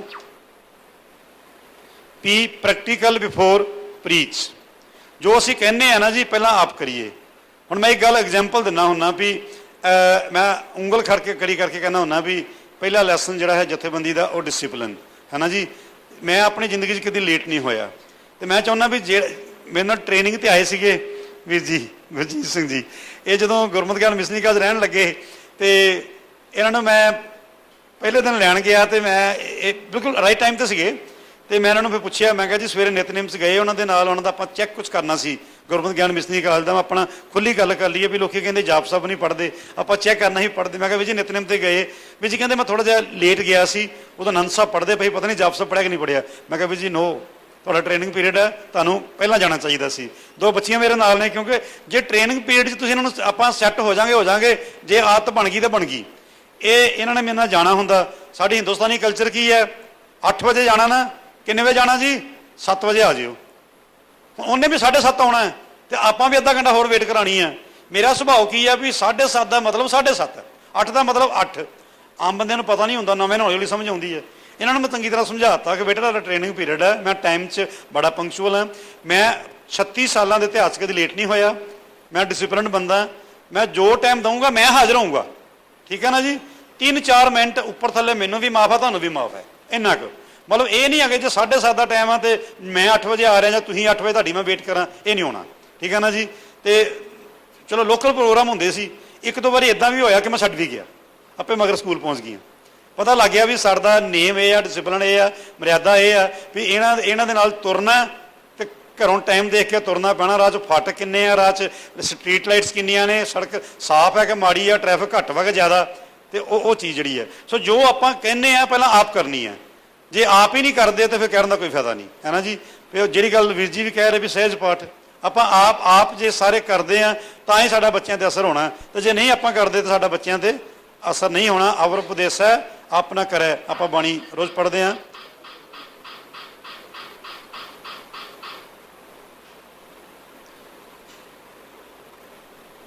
ਇੱਕ ਅਸੀਂ ਕੰਪਲੇਨ ਬਹੁਤ ਕਰਦੇ ਹਾਂ, ਸ਼ਿਕਾਇਤਾਂ ਬਹੁਤ ਕਰਦੇ ਹਾਂ, ਹੈ ਨਾ ਜੀ, ਵੀ ਇਹ ਹੋਇਆ, ਇੱਦਾਂ ਨਹੀਂ ਹੋਇਆ, ਉੱਦਾਂ ਨਹੀਂ ਹੋਇਆ। ਇਹ ਸਾਰਾ ਕੁਝ ਸਾਨੂੰ ਤਿਆਗ ਦੇਣਾ ਚਾਹੀਦਾ ਜੇ ਆਪਾਂ ਸੇਵਾ ਕਰਨੀ ਹੈ। ਤੇ ਕਿਉਂਕਿ ਸਮਾਂ ਸੀਮਤ ਕਰਕੇ ਮੈਂ ਬਹੁਤ ਤੇਜ਼ੀ ਨਾਲ, ਮੇਰੇ ਸਾਹਮਣੇ ਗੁਰਦਿਆਲ ਸਿੰਘ ਵੀਰ ਜੀ ਨੇ ਜਿਨ੍ਹਾਂ ਨੂੰ ਆਪਾਂ ਸੁਣਨਾ ਚਾਹੁੰਦੇ ਹਾਂ। Reorganise yourself if you fail in any chance. ਕੋਈ ਵੀ ਕੰਮ ਕਰਦੇ ਹਾਂ ਜੇ ਇੱਕ ਵਾਰੀ ਆਪਾਂ ਫੇਲ ਹੋ ਗਏ ਹਾਂ, ਕਾਮਯਾਬ ਨਹੀਂ ਹੋਏ, ਸਫਲ ਨਹੀਂ ਹੋਏ, ਤਾਂ ਆਪਾਂ ਉਹਨੂੰ ਛੱਡੀਏ ਨਾ, ਆਪਾਂ ਰੀਆਰਗੇਨਾਈਜ਼ ਕਰੀਏ, ਆਪਣੇ ਆਪ ਨੂੰ ਤਗੜਿਆਂ ਕਰੀਏ। ਆਰਗੇਨਾਈਜ਼ ਜਿੱਦਾਂ ਹੁੰਦਾ ਕਿ ਕਿਸੇ ਪ੍ਰੋਗਰਾਮ ਨੂੰ ਕਰਨਾ, ਆਹ ਕੀ ਹੈ ਕਿ ਪ੍ਰੋਗਰਾਮ ਇੱਕ ਆਰਗੇਨਾਈਜ਼ ਕੀਤਾ। ਮੰਨ ਲਓ ਅਸੀਂ ਇਹ ਪ੍ਰੋਗਰਾਮ 10 ਦਿਨ ਪਹਿਲਾਂ ਆਰਗੇਨਾਈਜ਼ ਕਰਨਾ ਚਾਹੁੰਦੇ ਸੀ ਤਾਂ ਆਪਾਂ ਨਹੀਂ ਕਰ ਪਾਏ, ਹੁਣ ਕਈ ਹੋਇਆ ਨਹੀਂ, ਛੱਡੋ ਜੀ, ਨਹੀਂ, ਰੀਆਰਗੇਨਾਈਜ਼ ਕਰੀਏ, ਫਿਰ ਆਪਾਂ ਦੁਬਾਰਾ ਟਰਾਈ ਕਰੀਏ ਤੇ ਆਪਾਂ ਕਾਮਯਾਬ ਜਿਹੜਾ ਉਹਨੂੰ ਛੱਡੀਏ ਨਾ, ਮਤਲਬ ਉਹ ਥਾਂ ਨੂੰ, ਉੱਥੇ ਦੁਬਾਰਾ ਆਪਾਂ ਜਾਈਏ ਤੇ ਆਪਾਂ ਉੱਥੇ ਵੀ ਉਹ ਥਾਂ ਤੇ ਵੀ ਆਪਾਂ ਪਹੁੰਚੀਏ, ਉਹਨੂੰ ਵੀ ਕਾਮਯਾਬ ਕਰੀਏ। ਇੱਕ ਵਾਰੀ ਨਾ ਹੋ ਜਾਏਗੀ, ਦੂਜੀ ਵਾਰੀ ਨਾ ਹੋ ਜਾਏਗੀ, ਤੀਜੀ ਵਾਰੀ ਆਪਾਂ ਕਾਮਯਾਬ ਹੋਵਾਂਗੇ। ਐਸਾ ਸੈਕਰੀਫਾਈਸ ਸੈਲਫ ਇੰਟਰਸਟ, ਆਪਣੇ ਇੰਟਰਸਟ ਆਪਾਂ ਸੈਕਰੀਫਾਈਸ ਕਰ ਦਈਏ, ਹੈ ਨਾ। ਭਈ ਮੈਨੂੰ ਇਹ ਨਾ ਹੋਵੇ ਕਿ ਮੈਂ ਉੱਥੇ ਕੰਮ ਕਰਦਾ ਤੇ ਇਹ 'ਚ ਮੇਰਾ ਕੋਈ ਆਪਣਾ ਇੰਟਰਸਟ ਛੁਪਿਆ ਹੋਵੇ ਵੀ ਯਾਰ ਮੈਂ ਇੱਥੇ ਕੰਮ ਕਰਾਂਗਾ ਨਾ ਤੇ ਜੋਗਿੰਦਰ ਸਿੰਘ ਵੀਰ ਜੀ ਦੀ ਬਹੁਤ ਵਾਕਫੀ ਆ ਤੇ ਇਹਨਾਂ ਦੀ ਪਹੁੰਚ ਵੀ ਬੜੀ ਆ ਤੇ ਮੇਰੇ ਬੇਟੇ ਨੂੰ ਨੌਕਰੀ ਦਵਾ ਦੇਣਗੇ। ਠੀਕ ਹੈ ਨਾ, ਹੈ ਨਾ। ਮਤਲਬ ਇਸ ਕਰਕੇ ਮੈਂ ਕੰਮ ਨਹੀਂ ਕਰਨਾ, ਮਤਲਬ ਇਹ ਲਵਾ ਦੇਣ, ਉਹ ਗੱਲ ਵੱਖਰੀ ਹੈ। ਮੈਨੂੰ ਕਹਿੰਦੇ ਵੀ ਨੇ ਤੁਸੀਂ ਬੱਚਿਆਂ ਦੀ ਫਿਕਰ ਨਾ ਕਰੋ, ਬੱਚੇ ਕੌਮ ਦੇ ਨੇ, ਤੁਹਾਡੇ ਨਹੀਂ ਹੈ। ਅਸੀਂ ਦਵਾਵਾਂਗੇ ਨੌਕਰੀਆਂ, ਅਸੀਂ ਕਰਾਂਗੇ ਸੈੱਟ, ਮੈਨੂੰ ਫੋਨ ਤੇ ਕਹਿੰਦੇ ਰਹਿੰਦੇ ਨੇ।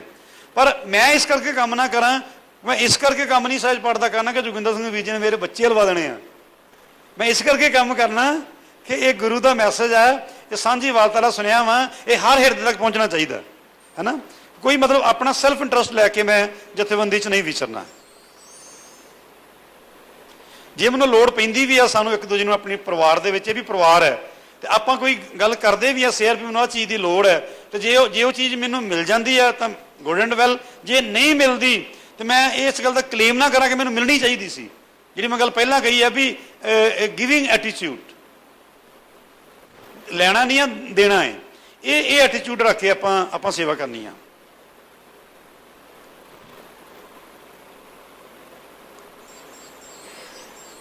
ਟੀ ਹੈ tolerance, try and try, don't give up. Tolerance ਕਿਸੇ ਕੋਲ ਵੀ ਨਹੀਂ ਰਹਿੰਦੀ, ਮੇਰੇ ਕੋਲ ਵੀ ਨਹੀਂ ਰਹਿੰਦੀ। ਮੈਂ ਪਹਿਲਾਂ ਵਾਰ-ਵਾਰ ਕਹਿ ਰਿਹਾ ਵੀ ਹਿਊਮਨ ਬੀਇੰਗ ਆ ਸਾਰੇ, ਪਰ ਇਹ ਟੋਲਰੈਂਸ ਸਾਡੀ ਬਣ ਜਾਵੇ। ਸਾਨੂੰ ਵਾਰ-ਵਾਰ ਟਰਾਈ ਜਿਹੜਾ ਉਹ ਕਰਦੇ ਰਹਿਣਾ ਚਾਹੀਦਾ, ਤੇ ਇਹਦਾ ਹੱਲ ਸਾਨੂੰ ਦੱਸਿਆ ਵੀ ਗਿਆ। ਹਾਲੇ ਦਾ ਨਿਤਨੇਮ ਆ, ਹਾਲੇ ਦਾ ਗੁਰਬਾਣੀ ਹੈ, ਹਾਲੇ ਦਾ ਸਹਿਜ ਪਾਠ ਹੈ, ਹਾਲੇ ਦਾ ਸਿਮਰਨ ਹੈ, ਤੇ ਸਾਨੂੰ ਟਰਾਈ ਕਰਦੇ ਰਹਿਣਾ ਚਾਹੀਦਾ ਵੀ ਹਾਂ ਅਸੀਂ ਜੇ ਇਸ ਗੱਲ ਨੂੰ ਜੇ ਮਨ 'ਚ ਆ ਜੂਗੀ ਨਾ ਗੱਲ, ਤੇ ਇੱਕ ਦਿਨ ਸਾਡੇ 'ਚ ਟੋਲਰੈਂਸ ਵੀ ਆ ਸਕਦੀ ਹੈ। ਨਹੀਂ ਤਾਂ ਬਿਨਾਂ ਸੰਤੋਖ ਨਹੀਂ ਕੋ ਰੱਜਿਆ। ਆਪਾਂ ਬਾਣੀ ਰੋਜ਼ ਪੜ੍ਹਦੇ ਹਾਂ, ਭੁੱਖਿਆਂ ਭੁੱਖ ਨਾ ਉਤਰੀ ਜੇ ਬੰਨਾਪੁਰੀਆਂ ਭਾਰ। ਹਾਂਜੀ, ਫਿਰ ਉਤਰੂ ਕਿੱਦਾਂ, ਸ਼ਾਂਤ ਕਿੱਦਾਂ ਹੋਵਾਂਗੇ, ਸੈਟਿਸਫੈਕਸ਼ਨ ਕਿੱਦਾਂ ਆਏਗੀ? ਦੇ ਨਾਮ ਸੰਤੋਖੀਆ, ਉਤਰਿਆ ਮਨ ਕੀ ਭੁੱਖ। ਯੂ ਹੈ understanding others point of view. ਜਦੋਂ ਅਸੀਂ ਟੀਮ 'ਚ ਕੰਮ ਕਰਦੇ ਆ ਨਾ, ਟੀਮ ਦੇ ਵਿੱਚ, ਤੇ ਦੂਜਿਆਂ ਦੇ ਜਿਹੜੇ ਵਿਊ ਪੁਆਇੰਟ ਨੇ ਉਹ ਸੁਣੇ ਵੀ ਜਾਣ, ਸਮਝੇ ਵੀ ਜਾਣ, ਤੇ ਜਿਹੜੇ ਯੋਗ ਨੇ ਉਹਨੂੰ ਇਨਕਰੇਜ ਵੀ ਕੀਤਾ ਜਾਵੇ, ਉਹਦੀ ਵਾਹਵਾ ਵੀ ਕੀਤੀ ਜਾਵੇ, ਉਹਨੂੰ ਮੰਨਿਆ ਵੀ ਜਾਵੇ, ਹੈ ਨਾ। ਜਿਹੜੇ ਨਹੀਂ ਯੋਗ ਉਹ ਨਾ ਮੰਨੇ ਜਾਣ। ਮਤਲਬ ਟੀਮ 'ਚ ਕੰਮ ਕਰਨ ਵਾਲੇ ਦਾ ਜੇ ਵਿਊ ਪੁਆਇੰਟ ਨਹੀਂ ਮੰਨਿਆ ਗਿਆ, ਉਹ ਇਹ ਨਾ ਕਹੇ ਕਿ ਮੇਰੀ ਕਿਉਂ ਨਹੀਂ ਮੰਨੀ ਗਈ, ਕਿਉਂਕਿ ਆਪਾਂ ਟੀਮ ਦੇ ਵਿੱਚ ਹਾਂ। ਇਹ ਮੇਰਾ ਵਿਚਾਰ ਸੀ, ਉਹ ਗੁਲਜ਼ਾਰ ਸਿੰਘ ਦਾ ਵਿਚਾਰ ਸੀ, ਇਹ ਗੁਰਦੀਪ ਸਿੰਘ ਦਾ ਵਿਚਾਰ ਸੀ, ਪਰ ਆਹ ਵਿਚਾਰ ਮੰਨ ਲਿਆ, ਆਹ ਵਿਚਾਰ ਨਹੀਂ ਮੰਨਿਆ। ਇਹ ਸਭ ਨੂੰ ਠੀਕ ਲੱਗਿਆ, ਇਹ ਸਾਡਾ ਹੁਣ ਟੀਮ ਦਾ ਵਿਚਾਰ ਬਣ ਗਿਆ, ਇਹ ਸਾਡੀ ਜਥੇਬੰਦੀ ਦਾ ਵਿਚਾਰ ਬਣ ਗਿਆ। ਜਿਹੜਾ ਮੇਰਾ ਪਰਸਨਲ ਵਿਚਾਰ ਆ ਉਹ ਮਾਈਨਸ ਹੋ ਗਿਆ, ਜਾਂ ਕੁਝ ਵੀ ਹੋਵੇ। ਹੁਣ ਮੇਰਾ ਉਹ ਵਿਚਾਰ ਹੈ ਜੋ ਜਥੇਬੰਦੀ ਦਾ ਵਿਚਾਰ ਹੈ, ਜਥੇਬੰਦੀ ਦਾ ਉਹ ਵਿਚਾਰ ਹੈ ਜੋ ਸਮੂਹਿਕ ਤੌਰ ਤੇ ਪਾਸ ਹੋ ਗਿਆ। ਠੀਕ ਹੈ ਜੀ। ਜੇ ਮੇਰੀ ਨਹੀਂ ਮੰਨੀ ਗਈ ਤਾਂ ਕੋਈ ਗੱਲ ਨਹੀਂ, ਪਰ ਹੋ ਸਕਦਾ ਮੈਨੂੰ ਲੱਗੇ ਇਹ ਗੱਲ ਮੇਰੀ ਵਧੀਆ ਸੀ, ਮੰਨ ਲੈਣੀ ਚਾਹੀਦੀ ਸੀ, ਪਰ ਵਧੀਆ ਨਾ ਹੋਵੇ। ਹਰ ਬੰਦੇ ਨੂੰ ਆਪਣੀ ਗੱਲ ਵਧੀਆ ਲੱਗਦੀ ਹੈ, ਪਰ ਜੇ ਵਧੀਆ ਹੋਵੇ ਕਿਸੇ ਵੀਰ ਦੀ ਗੱਲ, ਕਿਸੇ ਭੈਣ ਦੀ ਗੱਲ, ਤੇ ਉਹਨੂੰ ਹੱਲਾਸ਼ੇਰੀ ਵੀ ਦੇਣੀ ਚਾਹੀਦੀ। ਤੂੰ ਕਮਾਲ ਦੀ ਗੱਲ ਕੀਤੀ, ਤੇ ਉਹਨੂੰ ਇੰਪਲੀਮੈਂਟ ਵੀ ਕਰਨਾ ਚਾਹੀਦਾ। ਉਹਦੇ ਨਾਲ ਕੀ ਹੁੰਦਾ ਕਿ ਟੀਮ ਜਿਹੜੀ ਜ਼ਿਆਦਾ ਕੰਮ ਕਰਦੀ ਹੈ, ਵਧੀਆ ਕੰਮ ਕਰਦੀ ਹੈ। ਠੀਕ ਹੈ ਜੀ। ਹੁਣ ਜੇ ਕਸ਼ਮੀਰੀ ਪੰਡਤ ਆਏ ਆ, ਇਤਿਹਾਸ ਆਪਾਂ ਸਾਰਿਆਂ ਨੇ ਪੜ੍ਹਿਆ। ਹੁਣ ਗੱਲ ਕੀ ਹੈ ਵੀ ਗੁਰੂ ਨਾਨਕ ਦੇਵ ਜੀ ਜਨੇਊ ਨਹੀਂ ਪਾਉਂਦੇ, ਉਹ ਆ ਕੇ ਕਹਿੰਦੇ ਸਾਡਾ ਜਨੇਊ ਲਾਇਆ ਜਾ ਰਿਹਾ, ਸਾਡੀ ਮਦਦ ਕਰੋ, ਸਾਡੀ ਰੱਖਿਆ ਕਰੋ।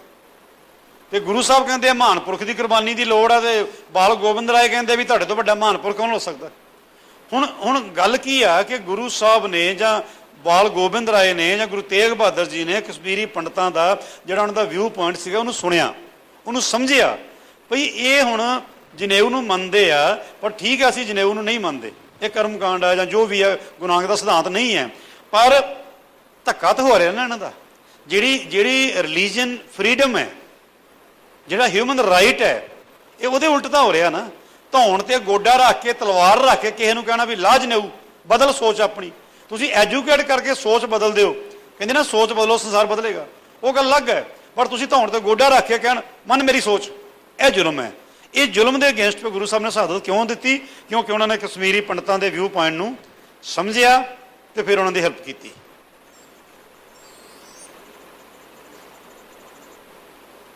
ਕਹਿੰਦਾ ਵਿਜ਼ੂਅਲਾਈਜ਼, ਥੋੜੀ ਜਿਹੀ ਅੰਗਰੇਜ਼ੀ ਘੱਟ ਆਉਂਦੀ ਸੀ ਮੈਨੂੰ ਬੋਲਣ 'ਚ।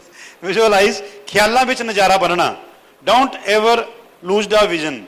ਵੀ ਆਪਾਂ ਇੱਕ ਸਾਡਾ ਵਿਜ਼ਨ ਜਿਹਨੂੰ ਕਹਿੰਦੇ ਨਾ ਵੀ ਮਤਲਬ ਆਪਾਂ ਸਾਡੇ ਦਿਮਾਗ ਵਿੱਚ ਤਾਂ ਅੱਖਾਂ ਅੱਗੇ ਤਾਂ ਨਜ਼ਾਰਾ ਹੋਣਾ ਚਾਹੀਦਾ ਵੀ ਅੱਜ ਅਸੀਂ ਇੰਨੇ ਵਲੰਟੀਅਰ ਬੈਠੇ ਹਾਂ, ਹੈ ਨਾ, ਕੱਲ੍ਹ ਨੂੰ ਅਸੀਂ ਇੰਨੇ ਵਲੰਟੀਅਰ ਹੋਵਾਂਗੇ ਵੀ ਸਾਡਾ ਹਾਲ ਭਰਿਆ ਹੋਊਗਾ।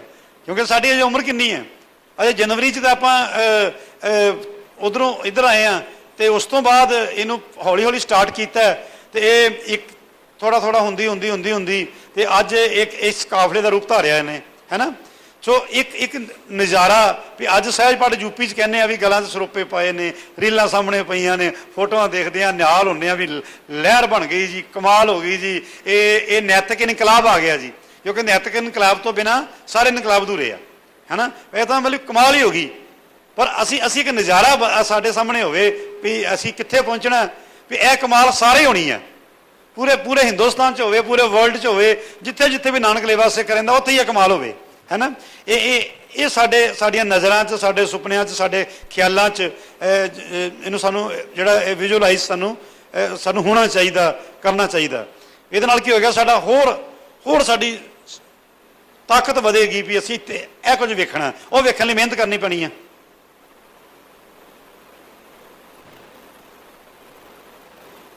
ਸੋ ਅੰਤ ਦੇ ਵਿੱਚ ਜੀ visualise, don't ever lose the vision, ਐਸਾ ਕੰਮ ਮੂਲ ਨਾ ਕੀਚੈ ਜਿਤ ਅੰਤ ਪਛੋਤਾਈਐ। ਤੇ ਉਹ ਕੰਮ ਆਪਾਂ ਨਹੀਂ ਕਰਨਾ ਜਿਹਦੇ ਨਾਲ ਸਾਨੂੰ ਬਾਅਦ 'ਚ ਪਛਤਾਉਣਾ ਪਵੇ। ਤੇ ਸਹਿਜ ਪਾਠ ਦਾ ਕੰਮ ਹੈ ਜਿਹੜਾ ਆਪਾਂ ਕਰਨਾ, ਡਬਲਯੂ ਵਰਕ, ਹਾਂਜੀ, work culture, dignity of labour, ਇਹ ਗੁਰੂ ਨਾਨਕ ਦਾ ਸਿਧਾਂਤ ਹੈ। ਕਿਰਤ ਕਰੋ, ਨਾਮ ਜਪੋ, ਵੰਡ ਕੇ ਸਕੋ, ਹੈ ਨਾ। ਤੇ ਇਹ ਜਿਹੜੇ ਵੀ ਅਸੀਂ ਕਾਰਜ ਕਰਦੇ ਹਾਂ ਉਹਦੇ ਪ੍ਰਤੀ ਅਸੀਂ ਕਮਿਟਡ ਹੈ। ਤੇ ਇਹ ਸਾਡੀ ਕਿਰਤ ਵੀ ਹੈ, ਸਾਡੀ ਸੇਵਾ ਵੀ ਹੈ, ਪੁੰਨ ਵੀ ਹੈ, ਫਲੀਆਂ ਵੀ ਹੈ। ਤੇ ਆਪਣੇ ਆਪ ਨੂੰ ਰੋਜ਼ ਖੋਜਣਾ, ਬੰਦੇ ਖੋਜ ਦਿਲ ਹਰ ਰੋਜ਼, ਨਾ ਫਿਰ ਪਰੇਸ਼ਾਨੀ ਮਾਹੇ। ਤੇ ਇਹ ਜੇ ਖੋਜਦੇ ਰਵਾਂਗੇ ਤੇ ਸੇਵਾ ਕਰਦੇ ਰਵਾਂਗੇ, ਨਹੀਂ ਤੇ ਭਾਈ ਕਿਤੇ ਨਾ ਕਿਤੇ ਪ੍ਰੋਬਲਮ, ਹੰਕਾਰ ਜਿਹੜਾ ਹੈ ਉਹ ਆ ਜਾਂਦਾ, ਠੀਕ ਹੈ ਜੀ। ਪਹਿਲਾਂ ਨਾ ਮੈਂ ਗੱਲ ਕਰਦਾ ਹੁੰਦਾ ਵੀ ਜਦੋਂ ਸੇਵਾ ਕਰਦੇ ਆ ਨਾ ਤੇ ਕਦੇ ਖਾਈਆਂ ਹੁੰਦੀਆਂ ਨੇ, ਖਾਈ ਸਮਝਦੇ ਹੋ ਨਾ, ਉਹ ਖੇਤ ਹੁੰਦੇ ਨੇ, ਉਹਨਾਂ 'ਚੋਂ ਆਡਾਂ ਹੁੰਦੀਆਂ ਨੇ ਪਾਣੀ ਨਿਕਲਣ ਵਾਲੀਆਂ, ਕਈ ਖਾਈਆਂ 'ਚ ਡਿੱਗ ਪੈਂਦੇ ਨੇ, ਖਤਮ ਹੋ ਜਾਂਦੇ ਨੇ।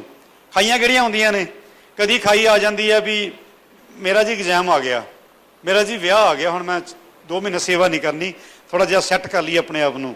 ਹੁਣ ਜੀ ਮੈਨੂੰ ਨੌਕਰੀ ਮਿਲ ਗਈ, ਮੈਂ ਡਿਵਾਈਨ ਵਲੰਟੀਅਰ ਹਾਂ, ਪਰ 2 ਮਹੀਨੇ ਮੈਨੂੰ ਛੁੱਟੀ ਦੇ ਦਿਓ। ਕਈ 2 ਮਹੀਨੇ ਛੁੱਟੀ ਜਾ ਕੇ ਵਾਪਸ ਆ ਜਾਂਦੇ ਆ। ਕਈ ਜਿਹੜੇ ਨੇ ਉਹ ਖਾਈਆਂ 'ਚ ਡਿੱਗ ਪੈਂਦੇ ਨੇ ਕਿ ਛੱਡੋ ਜੀ, ਬੜੀ ਸੇਵਾ ਕਰ ਲਈ, ਕਿਉਂਕਿ ਕੰਟੀਨਿਊਟੀ ਬਣੀ ਆ, ਜਜ਼ਬਾ ਬਣਿਆ। ਇੱਕ ਵਾਰੀ ਕੰਟੀਨਿਊਟੀ ਟੁੱਟੀ ਤੇ ਜਜ਼ਬਾ ਖਤਮ ਹੋ ਜਾਂਦਾ। ਕਈ ਵਾਰੀ ਕਈ ਫਿਰ ਜੁੜ ਜਾਂਦੇ ਨੇ, ਖਾਈਆਂ ਕਈ ਟੱਪ ਜਾਂਦੇ ਨੇ, ਫਿਰ ਖਾਈਆਂ ਟੱਪਦੇ ਫਿਰ ਖੂਹ ਆਉਂਦਾ। ਇੱਕ ਖੂਹ ਕਿਹੜਾ ਆਉਂਦਾ ਜੀ, ਹੰਕਾਰ ਦਾ, ਵੀ ਯਾਰ ਹੱਦ ਹੋ ਗਈ, ਇੰਨੀ ਮੈਂ ਸੇਵਾ ਕੀਤੀ, ਇੰਨਾ ਮੈਂ ਕੰਮ ਕੀਤਾ, ਹਾਂਜੀ ਲੈ, ਫਿਰ ਮੈਨੂੰ ਕੋਈ ਪੁੱਛਦਾ ਹੀ ਨਹੀਂ, ਉਹਨੂੰ ਪੁੱਛੀ ਜਾਂਦੇ ਆ, ਹਾਂਜੀ। ਤੇ ਫਿਰ ਬੰਦਾ ਕੀ ਕਹਿੰਦਾ, ਬੰਦਾ ਕਹਿੰਦਾ ਛੱਡੋ ਮੈਂ ਕੰਮ ਹੀ ਨਹੀਂ ਕਰਦਾ, ਕਰ ਲੈਣਾ ਆਪੇ, ਮੈਂ ਦੇਖ ਲੂੰ ਕੀ ਕਰਦੇ ਆ। ਕਹਿੰਦੇ ਬੰਦਿਆਂ ਤੋਂ ਮਰ ਕੇ ਤਾਂ ਵੇਖ, ਕੰਮ ਵੀ ਕਦੀ ਰੁਕਦੇ ਹੁੰਦੇ ਨੇ, ਕੰਮ ਤਾਂ ਗੁਰੂ ਦੇ ਆ, ਬੰਦੇ ਤੇ ਹੈ ਹੀ ਨਹੀਂ, ਹੈ ਨਾ। ਤੇ ਇਸ ਕਰਕੇ ਆ ਵੀ ਆਪਾਂ ਜਿਹੜਾ ਹੈਗਾ ਵੀ ਆਪਣੇ ਆਪ ਨੂੰ ਗੁਰੂ ਦੇ ਹਵਾਲੇ ਕਰ ਦੇਣਾ, ਉਹਨੂੰ ਸਮਰਪਿਤ ਹੋ ਜਾਣਾ, ਠੀਕ ਹੈ ਜੀ। ਜੀਲਿੰਗ ਟੂ ਦਾ ਗੋਡ, ਹਵਾਲੇ ਕਰਨਾ, ਗੋਡ ਵਾਹਿਗੁਰੂ ਦੇ ਹਵਾਲੇ ਕਰ ਦੇਣਾ ਵੀ ਉਹਦੇ ਹਵਾਲੇ ਹੋ ਗਏ ਆ। ਤੇ ਹੁਣ ਉਹਨੇ ਸੇਵਾ ਲੈਣੀ ਹੈ, ਉਹ ਸਾਨੂੰ ਰੱਖੇ ਜਾਂ ਮਾਰੇ, ਸਾਨੂੰ ਰਜਾਵੇ ਜਾਂ ਭੁੱਖਾ ਕਰੇ, ਹੈ ਨਾ। ਇਹ ਹੁਣ ਉਹਦੇ ਹੱਥ 'ਚ ਹੈ। ਤੇ ਇਹ ਭਾਵਨਾ ਲੈ ਕੇ ਚੱਲਾਂਗੇ ਤੇ ਫਿਰ ਆਪਾਂ ਜੀ ਕੀ ਆ ਜੀ, ਕਾਮਯਾਬ। ਤੇ ਇੱਕ ਗੱਲ ਸਵੇਰੇ ਨਾ, ਗੱਲ ਮੈਨੂੰ 2 ਮਿੰਟ ਸਿਰ ਬੋਲਣੇ ਆ। ਸਵੇਰੇ ਗੱਲ ਚੱਲ ਰਹੀ ਸੀ, ਇੱਕ ਦਵਿੰਦਰ ਸਿੰਘ ਵੀਰ ਜੀ ਆਏ ਸਟੇਜ ਤੇ, ਠੀਕ ਹੈ ਜੀ। ਤੇ ਇਹ ਆਪਣੀ ਗੱਲ ਕਰਦੇ ਇਹਨਾਂ ਦੇ ਅੱਖਾਂ 'ਚ ਅਥਰੂ ਆ ਗਏ, ਹੈ ਨਾ ਜੀ। ਉਸ ਤੋਂ ਬਾਅਦ ਇੱਕ ਬੇਟੀ ਰਾਜਪਾਲ ਜੀ ਨੇ ਬਾਹਰ ਮਲਾਈ, ਮੈਨੂੰ ਹੁਣ ਬੈਠੇ ਨਹੀਂ, ਮੈਂ ਕਿਹਾ ਚਲੇ ਗਏ ਨੇ। ਤੇ ਉਹਨਾਂ ਨੇ ਆਪਣੀ ਗੱਲ ਦੱਸੀ, ਘਰ ਦੇ ਹਾਲਾਤ ਦੱਸੇ, ਡੈਡੀ ਦਾ ਐਕਸੀਡੈਂਟ ਹੋ ਗਿਆ ਤੇ ਖਰਚਾ ਰੋਜ਼ ਦਾ 1500 ਰੁਪਏ ਦਾ ਸ਼੍ਰੋਮਣੀ ਕਮੇਟੀ ਨੇ ਆਪਰੇਸ਼ਨ ਫ੍ਰੀ ਕਰਾਤਾ, ਘਰੇ ਕਮਾਉਣ ਵਾਲਾ ਕੋਈ ਨਹੀਂ। ਤੇ ਸਹਿਜ ਪਾਠ ਪਤਾ ਨਹੀਂ ਉਹਦਾ ਕਿੰਨਵਾਂ ਚੱਲਦਾ ਪਿਆ, ਕਿੰਨੇ ਸਾਲਾਂ ਦੀ ਨਾਲ ਜੁੜੀ ਹੈ ਬੱਚੀ ਉਹ। ਤੇ ਇਹ ਮਤਲਬ ਉਹ ਰੋਣ ਲੱਗ ਪਈ ਬਾਹਰ, ਅਥਰੂ ਉਹਦੇ ਅੱਖਾਂ 'ਚ ਆ ਗਏ। ਇੱਕ ਅੱਧੇ ਦੇ ਮੈਂ ਹੋਰ ਵੇਖੇ। ਮਤਲਬ ਸਾਰੀ ਗੱਲ ਤੋਂ ਬਾਅਦ ਮੈਂ ਇੱਕ ਗੱਲ ਤੁਹਾਡੇ ਨਾਲ ਸ਼ੇਅਰ ਕਰਨੀ ਚਾਹੁੰਦਾ ਵਾਂ। ਸ਼ਾਇਦ ਮੈਂ ਕੁਝ ਨੂੰ ਪਤਾ ਵੀ ਹੈ, ਕੁਝ ਨੂੰ ਨਹੀਂ ਵੀ ਪਤਾ। ਇਹ ਗੱਲ ਸ਼ੇਅਰ ਕਰਨ ਦਾ ਮਤਲਬ ਇਹ ਆ ਕਿ ਆਪਾਂ ਇੱਕ ਦੂਜੇ ਦੇ ਰਾਹੀਂ ਕੁਝ ਸਿੱਖਣਾ ਹੈ। ਮੈਂ ਲਾਈਫ ਦੀ ਗੱਲ ਨਹੀਂ ਦੱਸਣ ਲੱਗਿਆ, ਛੋਟੀ ਜਿਹੀ ਇੱਕ ਲਾਈਫ ਦਾ ਹਿੱਸਾ ਦੱਸਣ ਲੱਗਿਆ ਕਿ ਮੈਂ ਐਸੇ ਅੰਮ੍ਰਿਤਸਰ ਦੀ ਧਰਤੀ ਤੇ ਖਾਲਸਾ ਕਾਲਜ ਤੋਂ ਮੈਥਮੈਟਿਕਸ ਇਕਨੋਮਿਕਸ ਦੇ ਨਾਲ B.Ed ਕੀਤੀ ਸੀ। ਇਹ ਸੋਚ ਕੇ ਮੇਰੇ ਮਾਪਿਆਂ ਨੇ ਪੜ੍ਹਾਇਆ ਸੀ ਕਿ ਮੈਂ ਅਧਿਆਪਕ ਲੱਗ ਕੇ ਬੱਚਿਆਂ ਨੂੰ ਮੈਥ ਪੜ੍ਹਾਇਆ ਕਰਾਂਗਾ। ਉਹ B.Ed ਕਰਦਿਆਂ ਸਾਰ ਬਲੂ ਸਟਾਰ ਆਪਰੇਸ਼ਨ ਹੋ ਗਿਆ ਤੇ ਮੈਂ ਦਰਬਾਰ ਸਾਹਿਬ ਦੇ ਅੰਦਰ ਸੀ। ਫੌਜ ਨੇ ਸਾਡੇ ਉੱਪਰ ਗੁਰੂ ਰਾਮਦਾਸ ਰਾਂ ਦੇ ਵਿੱਚ ਬੰਬ ਸੁੱਟੇ ਤੇ ਮੈਂ ਬਚ ਗਿਆ ਤੇ ਬਾਕੀ ਸਾਰੇ ਮੇਰੇ ਨਾਲ ਦੇ ਰੱਬ ਨੂੰ ਪਿਆਰੇ ਹੋ ਗਏ, ਜਿੰਨੇ ਮੇਰੇ ਉਸ ਗਰੁੱਪ ਦੇ, ਬਚਿਆ ਹੀ ਕੋਈ ਨਹੀਂ ਸੀ ਜੀ ਉਸ ਰਾਂ ਦੇ ਵਿੱਚ, ਉਸ ਗਰੁੱਪ ਦੇ ਵਿੱਚੋਂ। 6 ਜੂਨ 84 ਸਵੇਰੇ। ਉਸ ਤੋਂ ਬਾਅਦ ਸਾਨੂੰ ਬੱਸਾਂ 'ਚ ਬੰਨ੍ਹ ਕੇ ਤੇ ਸਾਨੂੰ ਲੈ ਗਏ ਜੀ ਇਹ ਕੈਂਪ ਦੇ ਵਿੱਚ, ਜਿਹਨੂੰ ਕਹਿੰਦੇ ਨੇ ਫੌਜੀ ਕੈਂਪ ਸੈਂਟਰ ਸਕੂਲ। ਉਹ ਸਕੂਲ ਦੇ 50 ਬੱਚਿਆਂ ਦਾ ਚਿਪਸ ਵਾਲੇ ਕਮਰੇ ਸੀ, ਜਿਸ 'ਚ ਸਾਨੂੰ 60-70 ਬੰਦਿਆਂ ਨੂੰ ਸੌਂਦੇ ਸੀ। ਕਮੀਜ਼ ਸਾਡੇ ਕੋਲ ਨਹੀਂ ਸੀ, ਬਨੈਣ ਆਪਣੇ ਕੋਲ ਨਹੀਂ ਸੀ, ਪਜਾਮਾ ਆਪਣੇ ਕੋਲ ਨਹੀਂ ਸੀ, ਪਟਕਾ ਆਪਣੇ ਕੋਲ ਨਹੀਂ ਸੀ, ਕੰਘਾ ਆਪਣੇ ਕੋਲ ਨਹੀਂ ਸੀ, ਬਰੱਸ਼ ਆਪਣੇ ਕੋਲ ਨਹੀਂ ਸੀ, ਸਾਬਣ ਆਪਣੇ ਕੋਲ ਨਹੀਂ ਸੀ, ਤੇਲ ਆਪਣੇ ਕੋਲ ਨਹੀਂ ਸੀ, ਵਸਾਈ ਆਪਣੇ ਕੋਲ ਨਹੀਂ ਸੀ। ਤੇ ਜਦੋਂ ਨੰਗੇ ਕਛਹਿਰੇ ਦੇ ਨਾਲ ਭੁੰਜੇ ਸੌਂਦੇ ਸੀ, ਮੋਢੇ ਨਾਲ ਮੋਢਾ ਜੁੜਦਾ ਸੀ, ਕਰੰਟ ਪੈਂਦਾ ਸੀ ਗਰਮੀ ਤੇ ਮਿੱਟੀ ਇੱਕ ਹੋ ਕੇ। ਗਰਮੀ ਤੇ ਮਿੱਟੀ ਰਲ ਕੇ ਸਾਡੇ ਪੂਰੀ ਬੋਡੀ ਦੇ ਉੱਤੇ ਫੋੜੇ ਸੀ, ਜਿਹੜੇ ਰੈੱਡ ਕਲਰ ਦੇ ਫੋੜੇ ਹੁੰਦੇ ਨਾ, ਜਿਹਨੂੰ ਕਹਿੰਦੇ ਗੁੰਮ ਨਿਕਲ ਆਇਆ। ਪੂਰੀਆਂ ਲੱਤਾਂ ਬਾਹਾਂ ਭਰੀਆਂ ਸੀ। 1 ਮਹੀਨਾ ਸਿਰ ਨਹੀਂ ਸੀ ਵਾਇਆ, ਸਿਰ 'ਚ ਜੂਆਂ ਪੈ ਗਈਆਂ ਸੀ, ਸਾਰੀ ਬੋਡੀ ਤੇ ਫੋੜੇ ਸੀ। ਠੀਕ ਹੈ, 1 ਮਹੀਨਾ ਨਹਾਤਾ ਨਹੀਂ ਸੀ, ਸਾਬਣ ਤੇ ਦੂਰ ਦੀ ਗੱਲ, ਨਹਾਵਾਂਗੇ ਤਾਂ ਸਾਬਣ ਵੀ ਲਾਵਾਂਗੇ। ਲੁਧਿਆਣੇ ਜੇਲ੍ਹ ਵਿੱਚ ਜਾ ਕੇ ਅਸੀਂ ਨਹਾਤਾ ਸੀ, ਲੁਧਿਆਣੇ ਜੇਲ੍ਹ ਵਿੱਚ ਜਾ ਕੇ ਸਾਨੂੰ ਕੱਪੜੇ ਪਾਉਣ ਨੂੰ ਮਿਲੇ ਸੀ। ਫਿਰ 5 ਸਾਲ ਮੈਂ ਜੋਧਪੁਰ ਦੀ ਜੇਲ੍ਹ 'ਚ ਰਿਹਾ, ਬਲੂ ਸਟਾਰ ਆਪਰੇਸ਼ਨ ਦੇ ਜਿਹੜੇ ਡਿਟੇਨੀ ਸੀਗੇ। ਸਾਡੇ ਤੇ ਵੇਜਿੰਗ ਵਾਰ ਦਾ ਕੇਸ ਸੀ, ਫੌਜ ਮਾਰੀ ਹੈ। ਮੇਰੇ ਫਾਦਰ ਸਾਹਿਬ ਮੇਰੇ ਗਮ 'ਚ ਮੈਂਟਲ ਹੋ ਗਏ ਤੇ ਉਹਨਾਂ ਨੇ ਆਪਣੀ ਜ਼ਮੀਨ ਜਿਹੜੀ ਆ, ਦੋਸਤਾਂ ਮਿੱਤਰਾਂ ਨੇ ਧੋਖਾ ਕੀਤਾ ਤੇ ਜ਼ਮੀਨ ਜਿਹੜੀ ਸੀ ਉਹ 13,000 ਰੁਪਏ ਏਕੜ, 65,000 ਰੁਪਏ ਦੀ 5 ਏਕੜ ਜ਼ਮੀਨ ਆਪਣੇ ਨਾਂ ਕਰਾ ਲਈ ਤੇ ਮੇਰੇ ਫਾਦਰ ਸਾਹਿਬ ਦੀ ਡੈਥ ਹੋ ਗਈ। ਜਦੋਂ ਮੈਂ ਜੇਲ੍ਹ 'ਚੋਂ 5 ਸਾਲ ਬਾਅਦ ਆਇਆ ਤੇ ਮੇਰਾ ਘਰ ਜਿਹੜਾ ਗੁਰਦਾਸਪੁਰ ਡਿਸਟ੍ਰਿਕਟ ਸੀ ਉਹ ਚੋਂਦਾ ਸੀ, ਸਤੀਰੀਆਂ ਬਾਲਿਆਂ ਵਾਲਾ ਘਰ ਸੀ, ਮੀਂਹ ਪੈਂਦਾ ਸੀ, ਕੋਈ ਨੁੱਕਰ ਨਹੀਂ ਸੀ ਕਿ ਪਹਿਲੀ ਰਾਤ ਜਿੱਥੇ ਮੈਂ ਲੰਮਾ ਪੈ ਕੇ ਕੱਢਦਾ ਜੇਲ੍ਹ 'ਚੋਂ ਬਾਹਰ ਆ ਕੇ, ਪਹਿਲੀ ਰਾਤ ਮੈਂ ਆਪਣੀ ਬੁੱਢੀ ਮਾਂ ਦੇ ਨਾਲ ਉਸ ਨੁੱਕਰਾਂ ਦੇ ਵਿੱਚ ਬੈਠ ਕੇ ਆਪਣੇ ਘਰ ਕੱਟੀ ਸੀਗੀ। ਉਸ ਤੋਂ ਬਾਅਦ ਉਹ ਮਾਂ ਮੇਰੀ ਦੀ ਡੈਥ ਹੋ ਗਈ, ਫਿਰ ਮੈਂ ਇਕੱਲਾ ਰਹਿ ਗਿਆ। ਮੇਰੇ 3 ਭਰਾ ਸੀ, ਉਹ ਅਲੱਗ-ਅਲੱਗ ਰਹਿੰਦੇ ਸੀ, ਕੋਈ ਅੰਮ੍ਰਿਤਸਰ, ਕੋਈ ਪਠਾਨਕੋਟ, ਕੋਈ ਕਿਧਰੇ। ਤੇ ਮੈਂ ਲੁਧਿਆਣੇ ਆ ਗਿਆ ਸੇਵਾ ਕਰਨ, ਤੇ ਉੱਥੇ ਆ ਕੇ ਸੇਵਾ ਕਰਨ ਲੱਗ ਪਿਆ। ਸੇਵਾ ਕਰਦਿਆਂ 1991 ਦੇ ਵਿੱਚ ਮੇਰਾ ਵਿਆਹ ਹੋਇਆ। ਠੀਕ ਹੈ ਜੀ, ਵਿਆਹ ਤੋਂ 2 ਮਹੀਨੇ ਬਾਅਦ ਮੇਰੀ ਵਾਈਫ ਦਾ ਹਾਰਟ ਆਪਰੇਸ਼ਨ ਡਿਕਲੇਅਰ ਹੋ ਗਿਆ। ਮੈਂ ਕਦੇ ਵੀ ਇੰਨੇ ਕ੍ਰਾਈਸਿਸ ਪਿੱਛੇ ਮੁੜ ਕੇ ਨਹੀਂ ਵੇਖਿਆ, ਰੋਇਆ ਨਹੀਂ ਮੈਂ ਕਦੇ। ਔਰ ਜਦੋਂ ਹਾਰਟ ਆਪਰੇਸ਼ਨ ਡਿਕਲੇਅਰ ਹੋ ਗਿਆ ਤੇ ਉਸ ਵੇਲੇ 92 'ਚ ਉਹਨਾਂ ਦਾ ਆਪਰੇਸ਼ਨ ਹੋਇਆ, ਵਿਆਹ ਤੋਂ 2 ਮਹੀਨੇ ਬਾਅਦ। ਅੱਜ ਕੱਲ੍ਹ ਦਾ ਜਿਹੜਾ ਮਾਹੌਲ ਆ, ਸਮਾਜਿਕ ਲੋਕ ਜਿਹੜੇ ਨੇ ਉਹ ਕਹਿੰਦੇ ਵੀ ਇਹ ਮੇਰੇ ਨਾਲ ਵਿਆਹੀ ਕਿਉਂ ਸੀ। ਉਹ ਮੇਰੀ ਵਾਈਫ ਹੈ, ਇਹ ਵਾਹਿਗੁਰੂ ਦਾ ਭਾਣਾ ਵਾ। 2 ਮਹੀਨੇ ਬਾਅਦ ਵਿਆਹ ਤੋਂ ਆਪਰੇਸ਼ਨ ਹੁੰਦਾ ਹੈ। ਆਪਰੇਸ਼ਨ ਤੋਂ ਬਾਅਦ ਬੇਟਾ ਘਰ 'ਚ ਹੋਇਆ, ਬੇਟਾ 94 'ਚ ਹੋਇਆ, 5 ਸਾਲ ਦਾ ਬੇਟਾ ਸੀ। ਮੈਂ ਵਿਜੇਵਾੜਾ ਲੈਕਚਰ ਦੇ ਰਿਹਾ ਸੀ ਆਂਧਰਾ ਪ੍ਰਦੇਸ਼ ਦੇ ਵਿੱਚ, ਜਦੋਂ 5 ਸਾਲ 1 ਮਹੀਨੇ ਦੇ ਬੇਟੇ ਨੇ ਫੋਨ ਦੇ ਉੱਤੇ ਤੋਤਲੀ ਆਵਾਜ਼ ਵਿੱਚ ਕਿਹਾ, ਪਾਪਾ ਮੰਮਾ ਮਰ ਗਈ। ਤੇ ਮੈਂ 6 ਘੰਟੇ ਬੱਸ ਦਾ ਸਫ਼ਰ ਕਰਕੇ ਉੱਥੋਂ ਹੈਦਰਾਬਾਦ ਗਿਆ, ਹੈਦਰਾਬਾਦ ਤੋਂ ਬਾਈ ਏਅਰ ਦਿੱਲੀ ਆਇਆ, ਦਿੱਲੀ ਤੋਂ ਫਿਰ ਮੈਂ ਬਾਈ ਬੱਸ ਲੁਧਿਆਣੇ ਆਇਆ ਤੇ ਫਿਰ ਉਹਨਾਂ ਰੰਗਲੇ ਸੱਜਣਾ ਨੂੰ ਤੋਰਿਆ। ਮਾਂ ਤੁਰ ਗਈ, ਪਿਓ ਤੁਰ ਗਿਆ, ਜ਼ਮੀਨ ਤੁਰ ਗਈ, 28,000 ਦਾ ਘਰ ਵੀ ਵੇਚਤਾ ਸੀ, ਆਪਣਾ ਕੁਝ ਵੀ ਨਹੀਂ ਸੀ ਤੇ ਫੁੱਟਪਾਥ ਤੇ ਖੜਾ ਸੀ। ਤੇ 5 ਸਾਲ 1 ਮਹੀਨੇ ਦੇ ਬੱਚੇ ਨੇ ਮੇਰੀ ਉਂਗਲ ਫੜੀ ਸੀ।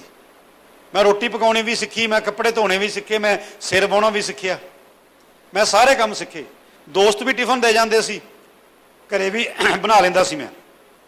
ਉਸ ਤੋਂ ਬਾਅਦ ਕਹਿੰਦੇ ਨਾ, ਬੀਤੇ ਉੱਤੇ ਝੂਰੋਗੇ ਤੇ ਭਵਿੱਖ ਤੁਹਾਨੂੰ ਤੋਪਣਾ ਡਾਏਗਾ। ਮੈਂ ਬੱਚਿਆਂ ਨੂੰ ਕਹਿੰਦਾ ਹੁੰਦਾ ਵੀ ਸਿਰ ਤੋਂ ਪਾਣੀ ਲੰਘ ਜਾਵੇ, ਸੁਸਾਈਡ ਬਾਰੇ ਕਦੇ ਨਾ ਸੋਚਿਓ। ਔਰ ਜੇ ਮੈਂ ਸੁਸਾਈਡ ਕਰ ਲੈਂਦਾ ਤਾਂ ਤੁਹਾਡੇ ਵਿੱਚ ਨਹੀਂ ਸੀ ਹੋਣਾ, ਆ ਗੱਲਾਂ ਨਹੀਂ ਸੀ ਕਰਨੀਆਂ। ਪਰ ਮੈਂ ਭਵਿੱਖ ਬਾਰੇ ਸੋਚਿਆ, ਸਮਾਜ ਦੀ, ਲੋਕਾਂ ਦੀ ਪਰਵਾਹ ਨਹੀਂ ਕੀਤੀ। 6 ਮਹੀਨੇ ਬਾਅਦ ਮੈਂ ਆਪਣੇ ਬੱਚੇ ਦੀ ਖਾਤਰ, ਭਵਿੱਖ ਦੀ ਖਾਤਰ ਦੁਬਾਰਾ ਵਿਆਹ ਕਰਾਇਆ। ਅੱਜ ਕਿੱਥੇ ਹੈ ਪੋਜੀਸ਼ਨ ਮੇਰੀ ਕਿ ਵਾਈਫ ਮੇਰੀ ਗਵਰਨਮੈਂਟ ਟੀਚਰ ਹੈ, 60,000 ਰੁਪਏ ਉਹਨਾਂ ਦੀ ਸੈਲਰੀ ਹੈ। ਬੇਟਾ ਮੇਰਾ ਇੱਕ ਉਧਰੋਂ ਨਾਲ ਆਇਆ ਸੀ ਸੈਕੰਡ ਮੈਰਿਜ, 7ਵੀਂ ਜਮਾਤ 'ਚ ਪੜ੍ਹਦਾ ਸੀ, ਅੱਜ ਉਹ PhD ਕਰਦਾ ਹੈ। ਉਹਦਾ ਨੈਟ ਵਿਦ JRF ਕਲੀਅਰ ਹੈ। ਉਹਨੂੰ 25,000 ਰੁਪਏ ਗੁਰੂ ਨਾਨਕ ਦੇਵ ਯੂਨੀਵਰਸਿਟੀ ਦੇ ਵਿੱਚ ਫੈਲੋਸ਼ਿਪ ਮਿਲਦੀ ਪਈ ਹੈ, ਖੋਜ ਕਰਨ ਵਾਸਤੇ ਪੈਸੇ ਮਿਲਦੇ ਪਏ ਨੇ। 4 ਸਾਲ ਹੋ ਗਏ ਨੇ ਉਹਨੂੰ, 1 ਸਾਲ ਉਹਦਾ ਬਾਕੀ ਹੈ ਤੇ 5 ਸਾਲ ਦਾ ਪ੍ਰੋਜੈਕਟ ਹੈ ਖੋਜ ਦਾ। ਔਰ ਅਗਲੇ ਮਹੀਨੇ ਉਹਦੀ ਮੈਰਿਜ ਹੈ। ਠੀਕ ਹੈ, ਅੱਗੋਂ ਜਿਹੜੀ ਘਰ 'ਚ ਸਾਡੀ ਧੀ ਆ ਰਹੀ ਹੈ, ਨੂੰਹ ਆ ਰਹੀ ਹੈ, ਉਹ MSc IT ਹੈ। ਛੋਟਾ ਬੇਟਾ ਜਿਹੜਾ 5 ਸਾਲ ਦਾ ਸੀ ਜਦੋਂ ਵਾਈਫ ਦੀ ਡੈਥ ਹੋਈ ਹੈ, ਉਹ ਅੱਜ ਇੰਜੀਨੀਅਰਿੰਗ ਕਰ ਰਿਹਾ, ਉਹ 7th ਸਮੈਸਟਰ ਦੇ ਵਿੱਚ ਹੈ ਔਰ ਆਪਣੀ ਕਲਾਸ ਦੇ ਵਿੱਚ ਦਾ ਗਰੁੱਪ ਦਾ ਉਹ ਟੌਪਰ ਹੈ। ਸੋ ਆਪਣਾ ਘਰ ਵਾਜ ਲੁਧਿਆਣੇ ਵਿੱਚ। ਤੇ ਮੈਨੂੰ ਯਾਦ ਆ ਕਿ ਜਦੋਂ ਮੈਂ ਫੁੱਟਪਾਥ ਤੇ ਆਇਆ, ਮੇਰੀ ਵਾਈਫ ਦੀ ਡੈਥ ਹੋਈ ਤੇ ਕਈ ਵਾਰੀ ਕਿਸੇ ਦੋਸਤ ਦੇ ਘਰ ਰਾਤ ਰਹਿਣ ਜਾਣਾ ਹੁੰਦਾ ਸੀ ਤੇ ਕਈ ਵਾਰ ਮੇਰੇ ਕੋਲ ਕਿਰਾਇਆ ਨਹੀਂ ਸੀ ਹੁੰਦਾ। ਅਜੇ ਵੀ ਮੈਨੂੰ ਯਾਦ ਆ, ਇੱਕ ਵਾਰੀ ਸਰਬਜੀਤ ਸਿੰਘ ਰੇਣੂਕਾ ਨੇ ਮੈਨੂੰ 20 ਰੁਪਏ ਦਿੱਤੇ ਸੀਗੇ ਵੀ ਆਹ ਲੈ ਫੜ ਰਿਕਸ਼ੇ ਦਾ ਕਿਰਾਇਆ ਤੇ ਤੂੰ ਫਲਾਣੇ ਘਰ ਚਲ ਜਾ, ਰਾਤ ਉੱਥੇ ਰਹਿ ਆ। ਉਹ ਕਿਸੇ ਫਲਾਣੇ ਘਰ ਜਾਣ ਦਾ ਫਾਇਦਾ ਇਹ ਹੁੰਦਾ ਸੀ ਵੀ ਰਾਤ ਨੂੰ ਰੋਟੀ ਮਿਲ ਜਾਂਦੀ ਸੀ, ਸਵੇਰ ਦੀ ਰੋਟੀ ਖਾ ਲਈਦੀ ਸੀ ਤੇ ਦੁਪਹਿਰ ਦੀ ਗਿਫਟ ਜਿਹੜਾ ਸੀਗਾ ਉਹ ਆਫਿਸ ਲਿਆਈਦੀ ਸੀ। ਸੋ ਇੰਨੇ ਪੜਾਵਾਂ ਵਿੱਚੋਂ ਨਿਕਲੇ ਆ। ਜੇ ਕੋਈ ਮੇਰੀ ਲਾਈਫ ਸੁਣਦਾ ਤਾਂ ਉਹ ਕਹਿੰਦੇ ਵੀ ਤੁਸੀਂ ਹੱਸਦੇ ਕਿੱਦਾਂ ਹੋ, ਤੁਸੀਂ ਲੈਕਚਰ ਕਿਵੇਂ ਕਰਦੇ ਹੋ। ਸਿਰਫ ਗੱਲ ਮਤਲਬ ਇਹ ਹੈ ਕਿ ਆਪਾਂ ਬੀਤੇ ਤੇ ਨਹੀਂ ਝੂਰਨਾ, ਪਿੱਛੇ ਮੁੜ ਕੇ ਨਹੀਂ ਵੇਖਣਾ, ਚੜ੍ਹਦੀ ਕਲਾ। ਜਦੋਂ ਗੁਰੂ ਨੂੰ ਸਮਰਪਿਤ ਹੋ ਗਏ ਆ ਤੇ ਗੁਰੂ ਬੜਾ ਕੁਝ ਦਿੰਦਾ ਜੀ, ਠੀਕ ਹੈ ਨਾ ਜੀ। ਔਰ ਜੇ ਆਪਾਂ ਗੁਰੂ ਨੂੰ ਸਮਰਪਿਤ ਹੋਏ ਆ ਤੇ ਗੁਰੂ ਨੇ ਉਹ ਰਾਹ ਵੀ ਦਿਖਾਏ, ਤੇ ਅੱਜ ਜਿੱਥੇ ਮੈਂ ਖੜਾ ਵਾਂ ਇਹ ਵੀ ਰਾਹ ਦਿਖਾਏ ਨੇ। ਅੱਜ ਸਾਰਾ ਕੁਝ ਹੀ ਆ, ਖੁਸ਼ੀਆਂ ਖੇੜੇ ਨੇ, ਚੜ੍ਹਦੀ ਕਲਾ। ਮਤਲਬ ਇੱਕ ਕਦੇ ਮਨ ਵਿੱਚ ਲਾਲਚ ਨਾ ਰੱਖੋ, ਇੱਕ ਇਮਾਨਦਾਰੀ ਆਪਾਂ ਰੱਖੋ ਤੇ ਦੇਖੋ ਗੁਰੂ ਕੀ ਕੁਝ ਦਿੰਦਾ। ਮੇਰੇ ਬੇਟੇ ਦੀ ਫੀਸ ਡਾਕਟਰ ਪੁਸ਼ਪਿੰਦਰ ਸਿੰਘ ਦਿੰਦੇ ਹੁੰਦੇ ਸੀ, ਮੈਂ ਜੋਗਿੰਦਰ ਸਿੰਘ ਵੀਰ ਜੀ ਨੂੰ ਪਤਾ ਹੈ। ਔਰ ਜਿਸ ਦਿਨ ਮੇਰਾ ਵਾਈਫ ਦੀ ਡੈਥ ਹੋ ਗਈ ਹੈ, ਉਹਨਾਂ ਨੇ ਕਿਹਾ ਤੁਹਾਡਾ ਬੇਟਾ ਬੜੋ ਸਾਹਿਬ ਪੜ੍ਹਨੇ ਪਾ ਦੇਣਾ, ਖਰਚਾ ਅਸੀਂ ਦੇਵਾਂਗੇ। ਮੈਂ ਕਿਹਾ ਡਾਕਟਰ ਸਾਹਿਬ ਨਹੀਂ, ਇਹਨੇ ਮਾਂ ਖੋਈ ਹੈ, ਮੈਂ ਪਿਓ ਨਹੀਂ ਖਵਾਉਣਾ ਚਾਹੁੰਦਾ ਉਹਦੇ ਕੋਲੋਂ, ਠੀਕ ਹੈ। ਉਹਦਾ ਮੈਂ ਹੁਣ ਮੈਂ ਪਿਓ ਦਾ ਪਿਆਰ ਵੀ ਉਹ ਖੋ ਲਵੇ, ਇਹ ਮੇਰੇ ਕੋਲ ਹੀ ਰਹੇਗਾ। ਤੇ ਉਹਦੀ ਫੀਸ ਡਾਕਟਰ ਪੁਸ਼ਪਿੰਦਰ ਸਿੰਘ ਦਿੰਦੇ ਸੀ। ਜਿਸ ਦਿਨ ਮੇਰੀ ਮੈਰਿਜ ਹੋਈ ਹੈ, ਵਾਈਫ ਗਵਰਨਮੈਂਟ ਜੌਬ ਕਰਦੀ ਸੀ, ਅਗਲੇ ਦਿਨ ਮੈਂ ਡਾਕਟਰ ਪੁਸ਼ਪਿੰਦਰ ਸਿੰਘ ਦੇ ਘਰ ਚੱਲ ਕੇ ਕਹਿਣ ਗਿਆ ਕਿ ਡਾਕਟਰ ਸਾਹਿਬ ਅਗਲਾ ਚੈੱਕ ਤੁਹਾਡਾ ਨਹੀਂ ਆਉਣਾ ਚਾਹੀਦਾ, ਮੈਂ ਫੀਸ ਆਪੇ ਭਰਾਂਗਾ ਕਿਉਂਕਿ ਮੇਰੀ ਵਾਈਫ ਸਮਰੱਥ ਹੈ। ਨਹੀਂ ਤਾਂ ਬੰਦੇ ਨੂੰ ਲਾਲਚ ਵੀ ਹੁੰਦਾ ਹੈ ਵੀ ਜਿੰਨਾ ਚਿਰ ਆਉਂਦਾ ਆਈ ਜਾਣ ਦਿਓ। ਉੱਪਲ ਵੀਰ ਜੀ ਦਾ ਫੋਨ ਆਇਆ ਵਧਾਈਆਂ ਦਾ, ਵੀ ਬੇਟੇ ਦਾ ਵਿਆਹ ਵਾ, ਵਧਾਈਆਂ ਜੀ। ਤੇ ਮੈਂ ਕਿਹਾ ਜੀ ਸਾਰਿਆਂ ਨੂੰ ਵਧਾਈਆਂ ਜੀ, ਤੁਸੀਂ ਆਣਾ ਜੀ, ਆ ਕੇ ਦੋਨੇ ਪਾਸੇ ਹਾਜ਼ਰੀਆਂ ਭਰ ਕੇ ਥਾਪੜੇ ਦੇਣੇ ਜੀ। ਕਹਿੰਦੇ ਹੁਣ ਭਾਈ ਮੋਟਰ ਨੇ ਚੱਲਣਾ, ਉਹਦੇ ਵਿੱਚ ਤੇਲ ਵੀ ਪੈਣਾ। ਹਾਂਜੀ, ਉੱਪਲ ਵੀਰ ਜੀ ਦੀ ਅਵਾਰਡਿੰਗ ਸੀ ਇਹ ਜਿਹੜੀ ਫੋਨ ਤੇ ਗੱਲ ਹੋਈ। ਤੇ ਮੈਂ ਕਿਹਾ ਵੀ ਵੀਰ ਜੀ ਤੇਲ ਤਾਂ ਪੈਣਾ, ਵਾਹਿਗੁਰੂ ਨੇ ਪਾਉਣਾ ਹੈ ਨਾ। ਮਤਲਬ ਮਨ ਦੇ ਵਿੱਚ ਕਿਤੇ ਲਾਲਚ ਨਾ ਲੈ ਕੇ ਆਓ, ਤੁਹਾਨੂੰ ਦੇਖੋ ਗੁਰੂ ਕੀ ਕੁਝ ਦਿੰਦਾ ਹੈ ਨਾ। ਜਦੋਂ ਮੈਂ 34 ਸਾਲ ਸੇਵਾ ਕੀਤੀ ਇੱਕ ਸੰਸਥਾ 'ਚ, ਮੈਂ ਪਿੱਛੇ ਮੁੜ ਕੇ ਨਹੀਂ ਦੇਖਿਆ। ਮੈਂ 365 ਦਿਨ ਵੀ ਕੰਮ ਕੀਤਾ, ਮੈਂ 24 ਘੰਟੇ ਵੀ ਕੰਮ ਕੀਤਾ, ਠੀਕ ਹੈ। ਹੁਣ ਉਮਰ ਦੇ ਹਿਸਾਬ ਨਾਲ ਗਾਂ ਫਰਕ ਪੈਂਦਾ। ਪਿਛਲੇ 1 ਮਹੀਨੇ ਤੋਂ ਥੋੜਾ ਮੈਂ ਮੋਢਾ ਪੀੜਤ ਹੈਗਾ, ਅਜੇ ਵੀ ਹੈਗਾ, ਅਜੇ ਵੀ ਮੇਰੇ ਪੱਟਾ ਬੰਨਿਆ ਹੋਇਆ, ਤੇ ਪਰ ਕੰਮ ਨਹੀਂ ਮੈਂ ਛੱਡਦਾ। ਮੈਰਿਜ ਹੈਗੀ ਅਗਲੇ ਮਹੀਨੇ, ਸਿਰਫ 1 ਮਹੀਨਾ 10-12 ਦਿਨ ਰਹਿ ਗਏ ਮੈਰਿਜ ਨੂੰ। ਅੱਜ ਦੀ ਡੇਟ 'ਚ ਮੈਂ ਆਫੀਸ਼ੀਅਲੀ ਇੱਕ ਵੀ ਛੁੱਟੀ ਨਹੀਂ ਕੀਤੀ।